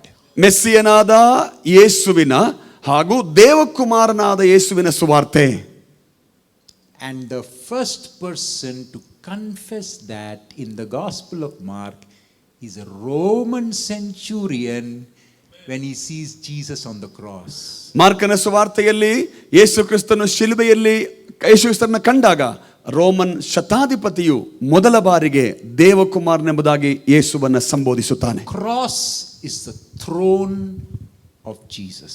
ಶಿಲುಬೆ ಅನ್ನುವಂಥದ್ದು ಯೇಸು ಕ್ರಿಸ್ತನ ಸಿಂಹಾಸನವಾಗಿದೆ. This is the amazing wisdom of God. ಇದು ದೇವರ ವಿಶಿಷ್ಟವಾದ ಜ್ಞಾನವಾಗಿದೆ. Do you know in the book of Revelation ಪ್ರಕಟಣೆ who is sitting on the throne? ಪ್ರಕಟಣೆ ಗ್ರಂಥದಲ್ಲಿ ಸಿಂಹಾಸನದಲ್ಲಿ ಯಾರು ಕೂತಿದ್ದಾನೆ? Revelation 5:5, when John is weeping, somebody comes and tells him, "Don't weep. Look, the Lion of the tribe of Judah." Chapter 5 verse 5. ಪ್ರಕಟಣೆ ಗ್ರಂಥ 5ನೇ ಅಧ್ಯಾಯ 5ನೇ ವಾಕ್ಯದಲ್ಲಿ ಯೋಹಾನನು ಅಳುತ್ತಿದ್ದಾಗ ಒಬ್ಬರು ಬಂದು ಹೇಳಿದರು, ಯಾಕೆ ನೀನು ಅಳುತ್ತಿದ್ದೀಯಾ? ನೋಡು, ಯಹೂದ ಗೋತ್ರದ ಸಿಂಹವು ಸಿಂಹಾಸನದಲ್ಲಿ ಕೂತಿದ್ದಾನೆ. But Revelation 5:6 says, "When I looked, I saw the Lamb." 5ನೇ ಅಧ್ಯಾಯ 6ನೇ ವಾಕ್ಯದಲ್ಲಿ ಬರೆಯಲ್ಪಟ್ಟಿವೆ, ನಾನು ನೋಡಿದಾಗ ಯಜ್ಞದ In ಕುರಿಯಾದ the book ಆತನ of ಕಂಡೆ. Revelation, you will never see the lion. ಪ್ರಕಟಣೆ ಗ್ರಂಥದಲ್ಲಿ ಸಿಂಹವನ್ನು ನೀವು ಕಾಣೋದಿಲ್ಲ. Because the one on the throne is the Lamb of God. ಯಾಕಂದ್ರೆ ಸಿಂಹಾಸನದಲ್ಲಿ ಕೂತಾತನು ದೇವರ ಕುರಿಮರಿಯಾಗಿದ್ದಾನೆ. Hallelujah. Hallelujah. Because the Lamb is the King. ಯಾಕಂದ್ರೆ ಕುರಿಮರಿಯೇ ಅರಸನಾಗಿದ್ದಾನೆ. And that is how the kingdom of God was inaugurated. ಹಾಗೆ ದೇವರ ರಾಜ್ಯ ಈ ಭೂಮಿಯಲ್ಲಿ ಉದ್ಘಾಟನೆಯಾಯಿತು. Of course, he took our sins on the cross. ಹೌದು, ಅವರು ನಮ್ಮ ಪಾಪಗಳನ್ನ ಶಿಲುಬೆಯಲ್ಲಿ ಹೊತ್ತುಕೊಂಡ್ರು. John 1:29, John will say, "Behold the Lamb of God who takes away the sin of the world." ಯೋಹಾನ ಸುವಾರ್ತೆ 1ನೇ ಅಧ್ಯಾಯ 29ನೇ ವಾಕ್ಯದಲ್ಲಿ ಲೋಕದ ಪಾಪವನ್ನು ಹೊರುವಂತ ದೇವರ ಕುರಿಮರಿ ಎಂಬುದಾಗಿ ಯೋಹಾನು ಹೇಳಿದ್ದಾನೆ. But then he rose again. Hallelujah. ಆದರೆ ಆತನು ಪುನರುತ್ಥಾನನಾದನು. The crucified one is the risen one. ಶಿಲುಬೆಗೆ ಹಾಕಲ್ಪಟ್ಟದೇ ಕ್ರಿಸ್ತನು ಪುನರುತ್ಥಾನನಾದ ಕ್ರಿಸ್ತನಾಗಿದ್ದಾನೆ. And then he poured out his Holy Spirit so that we could be made alive in Christ. ಅದರ ನಂತರವಾಗಿ ಪರಿಶುದ್ಧಾತ್ಮನ ನಮಗೆ ಸುರಿಯ ಮಾಡಿ ನಾವು ಕ್ರಿಸ್ತನಲ್ಲಿ ಜೀವಿಸುವಂತೆ ಅವರು ಮಾಡಿದ್ದಾರೆ. We are here today in this church because of the work of the Holy Spirit. ಇವತ್ತು ನಾವು ಈ ಸಭೆಯಲ್ಲಿ ಕೂತಿರುವಂತದ್ದು ಪರಿಶುದ್ಧಾತ್ಮನ ಕ್ರಿಯೆ ನಿಮಿತ್ತವಾಗಿ. And in the power of that Holy Spirit we are called to live the life of the kingdom of God. ಆ ಪರಿಶುದ್ಧಾತ್ಮನ ಶಕ್ತಿಯಲ್ಲಿ ನಾವೆಲ್ಲರೂ ದೇವರ ರಾಜ್ಯದ ಜೀವನ ಶೈಲಿ ನಡೆಸಬೇಕಾದವರು. Remembering that there is no future for this worldly ways and worldly values. ಇದನ್ನು ನೆನಪಲ್ಲಿಟ್ಟುಕೊಳ್ಳ್ರಿ, ಈ ಲೋಕಕ್ಕೂ ಈ ಲೋಕದ ಆಚಾರ ವಿಚಾರಗಳಿಗೂ ಮೌಲ್ಯತೆಗಳಿಗೂ ಭವಿಷ್ಯತ್ತಿಲ್ಲ. We must learn from Jesus how to be followers in the kingdom of God. ಆದರೆ ದೇವರ ರಾಜ್ಯದ ಹಿಂಬಾಲಕರು ಹೇಗೆ ಆಗಬೇಕನ್ನುವುದನ್ನ ಯೇಸು ಸ್ವಾಮಿಯಿಂದ ನಾವು ಕಲಿಯುವಂತವರಾಗಿರಬೇಕು. We must learn from the apostle Paul what it means to walk in the kingdom of God. ದೇವರ ರಾಜ್ಯದಲ್ಲಿ ನಡೆಯುವುದು ಅಂದರೆ ಏನು ಎಂಬುದನ್ನ ಅಪೊಸ್ತಲನಾದ ಪೌಲನಿಂದ ನಾವು We ಕಲಿತುಕೊಳ್ಳಬೇಕು. are called to follow Jesus. ನಾವು ಯೇಸು ಕ್ರಿಸ್ತನನ್ನು ಹಿಂಬಾಲಿಸುವುದಕ್ಕೆ ಕರೆಯಲ್ಪಟ್ಟವರು. What a privilege. ಎಂಥ ಭಾಗ್ಯ, What a good news. ಎಂಥ ಒಳ್ಳೆಯ ಶುಭವಾರ್ತೆ ಇದು. What is the good news? ಶುಭವಾರ್ತೆ ಏನು? The kingdom of God has come. ದೇವರ ರಾಜ್ಯವು ಬಂದಿದೆ. Because the king has come. ಯಾಕೆಂದ್ರೆ ಅರಸನು ಬಂದಿದ್ದಾನೆ. And now he is inviting us to be part of that Israel of God. ಈಗ ನಮ್ಮನ್ನು ಕೂಡ ಇಸ್ರಾಯೇಲ್ಯರ ಭಾಗವಾಗುವುದಕ್ಕೆ ನಮ್ಮನ್ನ ದೇವರು ಕರೆಯುತ್ತಿದ್ದಾನೆ. And through God's people all over the world, he wants us to be like priests. That's why 1 Peter 2:9 he says, "Don't you know you are a royal priesthood?" ಜಗತ್ತಿನಾದ್ಯಂತ ಇರುವಂತ ಎಲ್ಲಾ ದೇವರ ಮಕ್ಕಳನ್ನು ದೇವರು ಇವತ್ತಿಗೆ ಯಾಜಕ ವರ್ಗದವರಾಗುವುದಕ್ಕೆ ಕರೆಯುತ್ತಿದ್ದಾನೆ. ಪೇತ್ರನ ಪತ್ರಿಕೆಯಲ್ಲಿ ಕಂಡ ಹಾಗೆ ನೀವು ಯಾಜಕ ವರ್ಗದವರಾಗಿದ್ದೀರಿ. Hallelujah. Hallelujah. My brothers and sisters, you have been very patient. I have taken a long time. ನನ್ನ ಪ್ರೀತಿಯ ಸಹೋದರ ಸಹೋದರಿ, ನೀವು ಬಹಳ ತಾಳ್ಮೆಯಿಂದ ಇದ್ದೀರಿ. ನಾನು ಸ್ವಲ್ಪ ಸಮಯ ಜಾಸ್ತಿ ತೆಗೆದುಕೊಂಡೆ. But I believe we have refreshed ourselves of the wonderful good news that has been given in our hands. ಆದರೆ ನಾನು ಇವತ್ತು ನಂಬ್ತೇನೆ, ನಮಗೆ ಕೊಡಲ್ಪಟ್ಟಂತ ಈ ಶುಭವಾರ್ತೆಯ ವಿಷಯದಲ್ಲಿ ನಾವು ಮತ್ತೊಮ್ಮೆ ನವೀಕರಿಸಲ್ಪಟ್ಟಿದ್ದೇವೆ. Dear brothers and sisters, remember our primary calling in life is to follow Jesus. ಪ್ರೀತಿಯ ಸಹೋದರ ಸಹೋದರಿ, ಒಂದು ಅರ್ಥ ಮಾಡಿಕೊಳ್ಳ್ರಿ, ನಮ್ಮ ಜೀವನದ ಕರೆಯ ಮೂಲ ಉದ್ದೇಶ ಯೇಸು ಕ್ರಿಸ್ತನನ್ನು ಹಿಂಬಾಲಿಸುವುದು. Not just to be believers, ಕೇವಲ ವಿಶ್ವಾಸಿಗಳಾಗಿರುವುದಕ್ಕಲ್ಲ, but followers, ಹಿಂಬಾಲಕರಾಗಬೇಕು, disciples, ಶಿಷ್ಯರಾಗಬೇಕು. And I'm going to encourage each of you, my brothers and sisters, every day find time to study. ಪ್ರೀತಿಯ ಸಹೋದರ ಸಹೋದರಿಯರೇ, ಪ್ರತಿ ದಿನ ವಾಕ್ಯವನ್ನ ಕಲಿಯುವುದಕ್ಕೆ ಸಮಯವನ್ನ ಬೇರ್ಪಡಿಸಿರಿ. And then God will help you as you teach and teach your people. Be the shepherd God has called you to be. ಹಾಗಿರುವಾಗ ನಿಮಗೆ ದೇವರು ಕೊಡಲ್ಪಟ್ಟಂತ ಜನಮಂಡಲಿಗೆ ಬೋಧಕರಾಗಿಯೂ ಕುರುಬರಾಗಿರುವುದಕ್ಕೆ ದೇವರು ಸಹಾಯ ಮಾಡ್ತಾನೆ. Can we just stand and we pray? ಒಂದು ನಿಮಿಷ ಎದ್ದು ನಿಂತುಕೊಂಡು ಪ್ರಾರ್ಥಿಸೋಣ. Take a moment to pray together. ಒಟ್ಟಿಗೆ ಪ್ರಾರ್ಥಿಸುವುದಕ್ಕೆ ಒಂದು ನಿಮಿಷವನ್ನ ಆರಿಸಿ ತೆಗೆದುಕೊಳ್ಳ್ರಿ. Let's just close our eyes and thank God for this good news of the kingdom of God. ಕಣ್ಣುಗಳನ್ನ ಮುಚ್ಚಿರಿ. ದೇವರ ರಾಜ್ಯದ ಶುಭ ವಾರ್ತೆಗಾಗಿ ದೇವರಿಗೆ ಸ್ತೋತ್ರ ಮಾಡ್ರಿ. This is the good news. ಇದು ಶುಭ ವಾರ್ತೆ.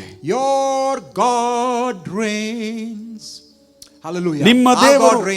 ನಿಮ್ಮ ದೇವರು ಆಳ್ವಿಕೆ ಮಾಡುತ್ತಿದ್ದಾನೆ. Our God reigns.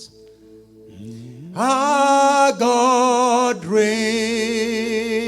reigns. Our God reigns. Thank you, Lord Jesus. Our God reigns. Our God reigns. Just let's sing it together. Oh, our God reigns. Thank you, Lord Jesus. Our God reigns. Our God reigns. Our God reigns. One more time. Our God reigns. Oh, our God reigns. Oh, our God reigns. Lift your hands and say, ಕರಗಳನ್ನೆತ್ತಿ ಹಾಡ್ರಿ. our God reigns. Oh, our God reigns. One last time, everybody, come on. Our God reigns. Our God, He reigns. Somebody shout, hallelujah. Hallelujah. Our God reigns. Oh, our God reigns. Somebody say, Jesus reigns. ಹೇಳ್ರಿ. Jesus reigns. Jesus reigns. Oh, Jesus reigns. He will reign. Oh, Jesus reigns. Oh, Jesus reigns. One more time, everyone. Jesus, He reigns over your life. Hallelujah. Innovation, Jesus reigns. Oh, we thank you, Lord Jesus. I believe Jesus reigns. Oh, Jesus reigns. Amen. Hallelujah. Come on, put your hands, everybody. ಕರಗಳನ್ನು Open your ತಟ್ಟಿರಿ. mouth. ಅದರ ಬಾಯಿಗಳನ್ನ ತೆರೆದು I'm praying tongues for another 5 minutes. Quickly, ಇನ್ನೊಂದು 5 ನಿಮಿಷ ಅನ್ಯ ಭಾಷೆಗಳಲ್ಲಿ all the ಪ್ರಾರ್ಥಿಸಿರಿ. pastors, lift up your hands. ಆಮೇಲೆ ಕೈಗಳನ್ನು ಆಕಾಶಕ್ಕೆ And ಎತ್ತಿರಿ. open your mouth and pray. ಬಾಯಿಗಳನ್ನ ತೆರೆದು Hallelujah. ಪ್ರಾರ್ಥಿಸಿರಿ. Our God Hallelujah. reigns. ನಮ್ಮ ದೇವರು ಆಳ್ವಿಕೆ Our ಮಾಡುತ್ತಿದ್ದಾನೆ. King reigns. ನಮ್ಮ ರಾಜನು ಆಳ್ವಿಕೆ No ಮಾಡುತ್ತಿದ್ದಾನೆ. matter what you go through in your life, ನಿಮ್ಮ ಜೀವನದಲ್ಲಿ ಹಾದು ಹೋಗುವಂತ ಪರಿಸ್ಥಿತಿ ಏನೇ ಆಗಿರಲಿ, no matter what will be your worries, ನಿಮ್ಮ ಚಿಂತೆಗಳು ಏನೇ ಆಗಿರಲಿ, open your mouth and say, my God reigns. ಬಾಯಿಗಳನ್ನ ತೆರೆದು ಹೇಳ್ರಿ, ನನ್ನ ದೇವರು ಆಳುತ್ತಿದ್ದಾನೆ. We are in the kingdom of God. ನಾವು ದೇವರ ರಾಜ್ಯದಲ್ಲಿದ್ದೇವೆ. Oh, yes, conferred on you the kingdom that will never be shaken. ದೇವರ ರಾಜ್ಯವು ಯಾವತ್ತಿಗೂ ಅಲುಗಾಡದಿರುವಂತ ಕದಲದಿರುವಂತ ರಾಜ್ಯ. And this kingdom will never come to an end. ಈ ರಾಜ್ಯ ಎಂದಿಗೂ ಕೊನೆಗೊಳ್ಳುವುದಿಲ್ಲ. In Jesus' mighty name. ಯೇಸುವಿನ ಶಕ್ತಿಯುಳ್ಳ ನಾಮದಲ್ಲಿ You and I, we have been given dominion in this kingdom. ನನಗೂ ನಿನಗೂ ಈ ರಾಜ್ಯದಲ್ಲಿ ದೇವರು ಅಧಿಕಾರವನ್ನು ಕೊಟ್ಟಿದ್ದಾನೆ. We are are the kingdom of royal priesthood. ನಾವು Hallelujah. ದೇವರ ರಾಜ್ಯದಲ್ಲಿ ಯಾಜಕ ವರ್ಗದವರಾಗಿದ್ದೇವೆ. We are a holy nation. ನಾವು ಪರಿಶುದ್ಧ ಜನಾಂಗವಾಗಿದ್ದೇವೆ. Oh, right now the Spirit of God is touching you. ಯೇಸು ಇವತ್ತು ಈಗ ದೇವರ ಆತ್ಮನ ಮುಟ್ಟುತ್ತಿದ್ದಾನೆ. Come on, put your hands together and praise Him. ಕರಗಳನ್ನು ತಟ್ಟುತ್ತಾ ದೇವರಿಗೆ ಸ್ತೋತ್ರ ಮಾಡ್ರಿ. ಅನ್ಯ ಭಾಷೆಗಳಲ್ಲಿ ಪ್ರಾರ್ಥಿಸಿರಿ. ಓ ರಮನ ಶಧರ ಬರಕದನ ದಿರಿಯಂದರೆ ಹರಿಬಲ ಕರದಲ ಬರಬಲ ಹೊರಯಂತು ರಮನ ಗಡಗದೇರಿ ಗತ್ತುನ ವಲವ ಶತನ ಬರಬಲ ಬರಕದಲ ಗಡಗದರಿ Kadri ಅಂತುರ ಬಲವ. Thank you Jesus. ರಿಮನ ಕರದಲ ಬರಬ ಶತನೆ. Oh my God reigns. ನನ್ನ ದೇವರು ಆಳ್ವಿಕೆ ಮಾಡುತ್ತಿದ್ದಾನೆ. This is the good news. ಅದು ಶುಭ ವಾರ್ತೆಯಾಗಿದೆ. Oh my God reigns. ನನ್ನ ದೇವರು ಆಳುತ್ತಿದ್ದಾನೆ. My God reigns. ನನ್ನ ದೇವರು ಆಳುತ್ತಿದ್ದಾನೆ. Go back to your ministry with power and strength. ನಿಮ್ಮ ಸೇವೆಗೆ ಹಿಂದಿರುಗುವಾಗ ಶಕ್ತಿಯೊಂದಿಗೆ ಬಲದೊಂದಿಗೆ ಹೋಗಿರಿ. Go back to your church saying my God reigns. ಸಭೆಗಳಿಗೆ ಹೋಗಿ ಹೇಳ್ರಿ ದೇವರು ಆಳುತ್ತಿದ್ದಾನೆ. I decree and declare tonight. ಇವತ್ತು ರಾತ್ರಿ ನಾನು ಆಜ್ಞಾಪಿಸುತ್ತಿದ್ದೇನೆ. Every demon power that rise against you will be shattered in the name of Jesus. ನಿನಗೆ ವಿರುದ್ಧವಾಗಿ ಎದ್ದೇಳುವಂತ ಎಲ್ಲ ದುರಾತ್ಮನ ಕ್ರಿಯೆಗಳು ಯೇಸುವಿನ ನಾಮದಲ್ಲಿ ಲಯವಾಗಿ ಹೋಗಲಿ. Oh, God said I will build my church. ದೇವರು ಹೇಳಿದರು ನಾನು ನನ್ನ ಸಭೆಯನ್ನ ಕಟ್ಟುವೆನು.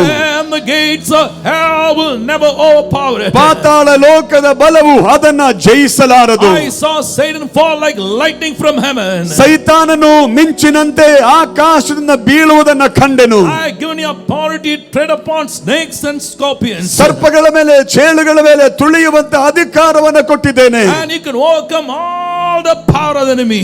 ಸೈತಾನ್ನ ಎಲ್ಲ ಅಧಿಕಾರವನ್ನು ತುಳಿಯುವಂತ ಅಧಿಕಾರ. Oh, nothing will overpower you. ನಿಮಗೆ ಮೇಲೆ ಯಾವ ಶಕ್ತಿ ಎದ್ದು ಬರುವುದಿಲ್ಲ. Nothing will ever harm you. ನಿಮಗೆ ಯಾವುದು ತೊಂದರೆಗಳು ಕೊಡುವುದಿಲ್ಲ. Oh, you are more than a conqueror. ನೀವು ಜಯಶಾಲಿಗಿಂತ ಮೇಲಿರುವವರು. Oh, you are called to be a winner.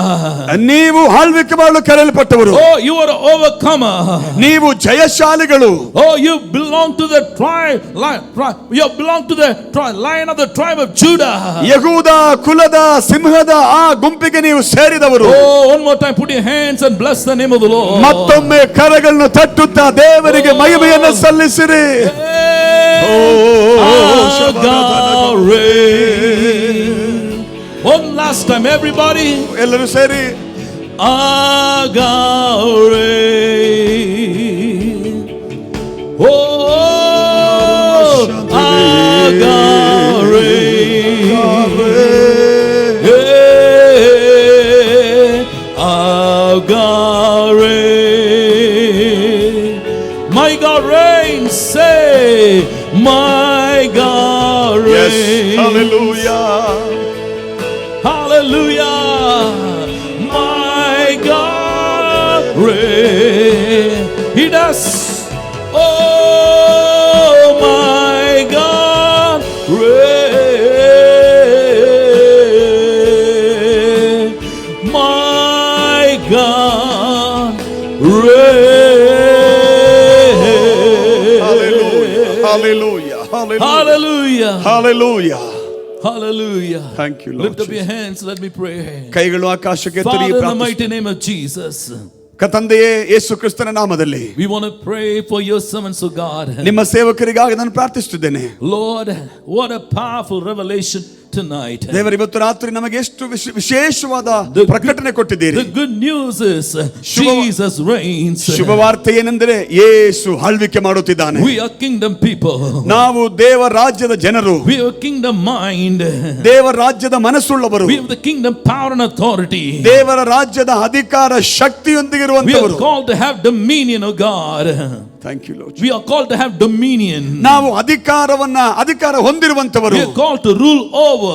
ಆಳ್ವಿಕೆ ಮಾಡಲು ಕರೆಯಲ್ಪಟ್ಟವರು. I pray you will touch every pastor here in Jesus' name. ದೇವರ ಇಲ್ಲಿರುವಂತ ಪ್ರತಿಯೊಬ್ಬ ಸೇವಕರನ್ನು ಯೇಸುವಿನ ನಾಮದಲ್ಲಿ ಮುಟ್ಟು. Oh, I decree and declare every discouragement will leave their life in Jesus' name. ಎಲ್ಲ ನಿರುತ್ಸಾಹಗಳು ನಿರಾಶೆಗಳು ಯೇಸುವಿನ ನಾಮದಲ್ಲಿ ಒಬ್ಬೊಬ್ಬರನ್ನ ಬಿಟ್ಟು ಹೋಗಲಿ ಸ್ವಾಮಿ. Oh, we believe the king is on the throne. ರಾಜನು ಸಿಂಹಾಸನದಲ್ಲಿ ಇದ್ದಾನೆಂಬುದಾಗಿ ನಂಬಿದ್ದೇವೆ. He reigns forever and ever and ever. ನೀವು ಎಂದೆಂದಿಗೂ ಎಂದೆಂದಿಗೂ ಎಂದೆಂದಿಗೂ ಆಳ್ವಿಕೆ ಮಾಡುವವರು. Your kingdom will never come to an end, O God. ನಿಮ್ಮ ರಾಜ್ಯ ಎಂದಿಗೂ ಅಳಿದು ಹೋಗುವುದಿಲ್ಲ. Oh, your children will rise above every circumstance. ನಿಮ್ಮ ಜನರು ಸನ್ನಿವೇಶಗಳಿಗಿಂತ ಮೇಲೆ ಎದ್ದು ಬರುವರು ಸ್ವಾಮಿ. And rule over in the power power in the name of Jesus Christ. ಯೇಸು ಕ್ರಿಸ್ತನ ನಾಮದಲ್ಲಿ ಶಕ್ತಿಯಿಂದ ಇವರು ಆಳ್ವಿಕೆ ಮಾಡಲಿ. We thank you for your servant who brought the word, oh God, tonight. ನಿನ್ನ ವಾಕ್ಯವನ್ನು ಸಾರಿದಂತ ಸೇವಕರಿಗಾಗಿ ಸ್ತೋತ್ರ. We bless Reverend Jacob Chirian. Reverend Jacob ಚೆರಿಯವರನ್ನು ಆಶೀರ್ವದಿಸ್ತಾ ಇದ್ದೇವೆ. Thank you for the wealth of your wisdom in his spirit. ಅವರ ದೇವರ ಆತ್ಮದಲ್ಲಿ ಕೊಟ್ಟಂತಹ ಅಜ್ಞಾನಕ್ಕಾಗಿ ಸ್ತೋತ್ರ. We all pray that you'll give him good health as well. ನಿನ್ನ ಮಗನಿಗೆ ಆರೋಗ್ಯವನ್ನು ದಯಪಾಲಿಸಿರಿ. You'll continue to run for Jesus. ಯೇಸುವಿಗಾಗಿ ನಿರಂತರವಾಗಿ ಓಡುವಂತೆ ಕೃಪೆ We ಕೊಡ್ರಿ. give you all the glory, honor, power and praise. ಎಲ್ಲ ಮಹಿಮೆ, ಶಕ್ತಿ, ಪ್ರಭಾವ ನಿಮಗೆ ಅರ್ಪಿಸುತ್ತೇವೆ. In Jesus' mighty name we pray. ಯೇಸುವಿನ ನಾಮದಲ್ಲಿ ತಂದೆಯೇ. God's people said, ದೇವಜನರು ಹೇಳಿ amen. Amen. Hallelujah. Hallelujah. Shout hallelujah. Hallelujah. Amen.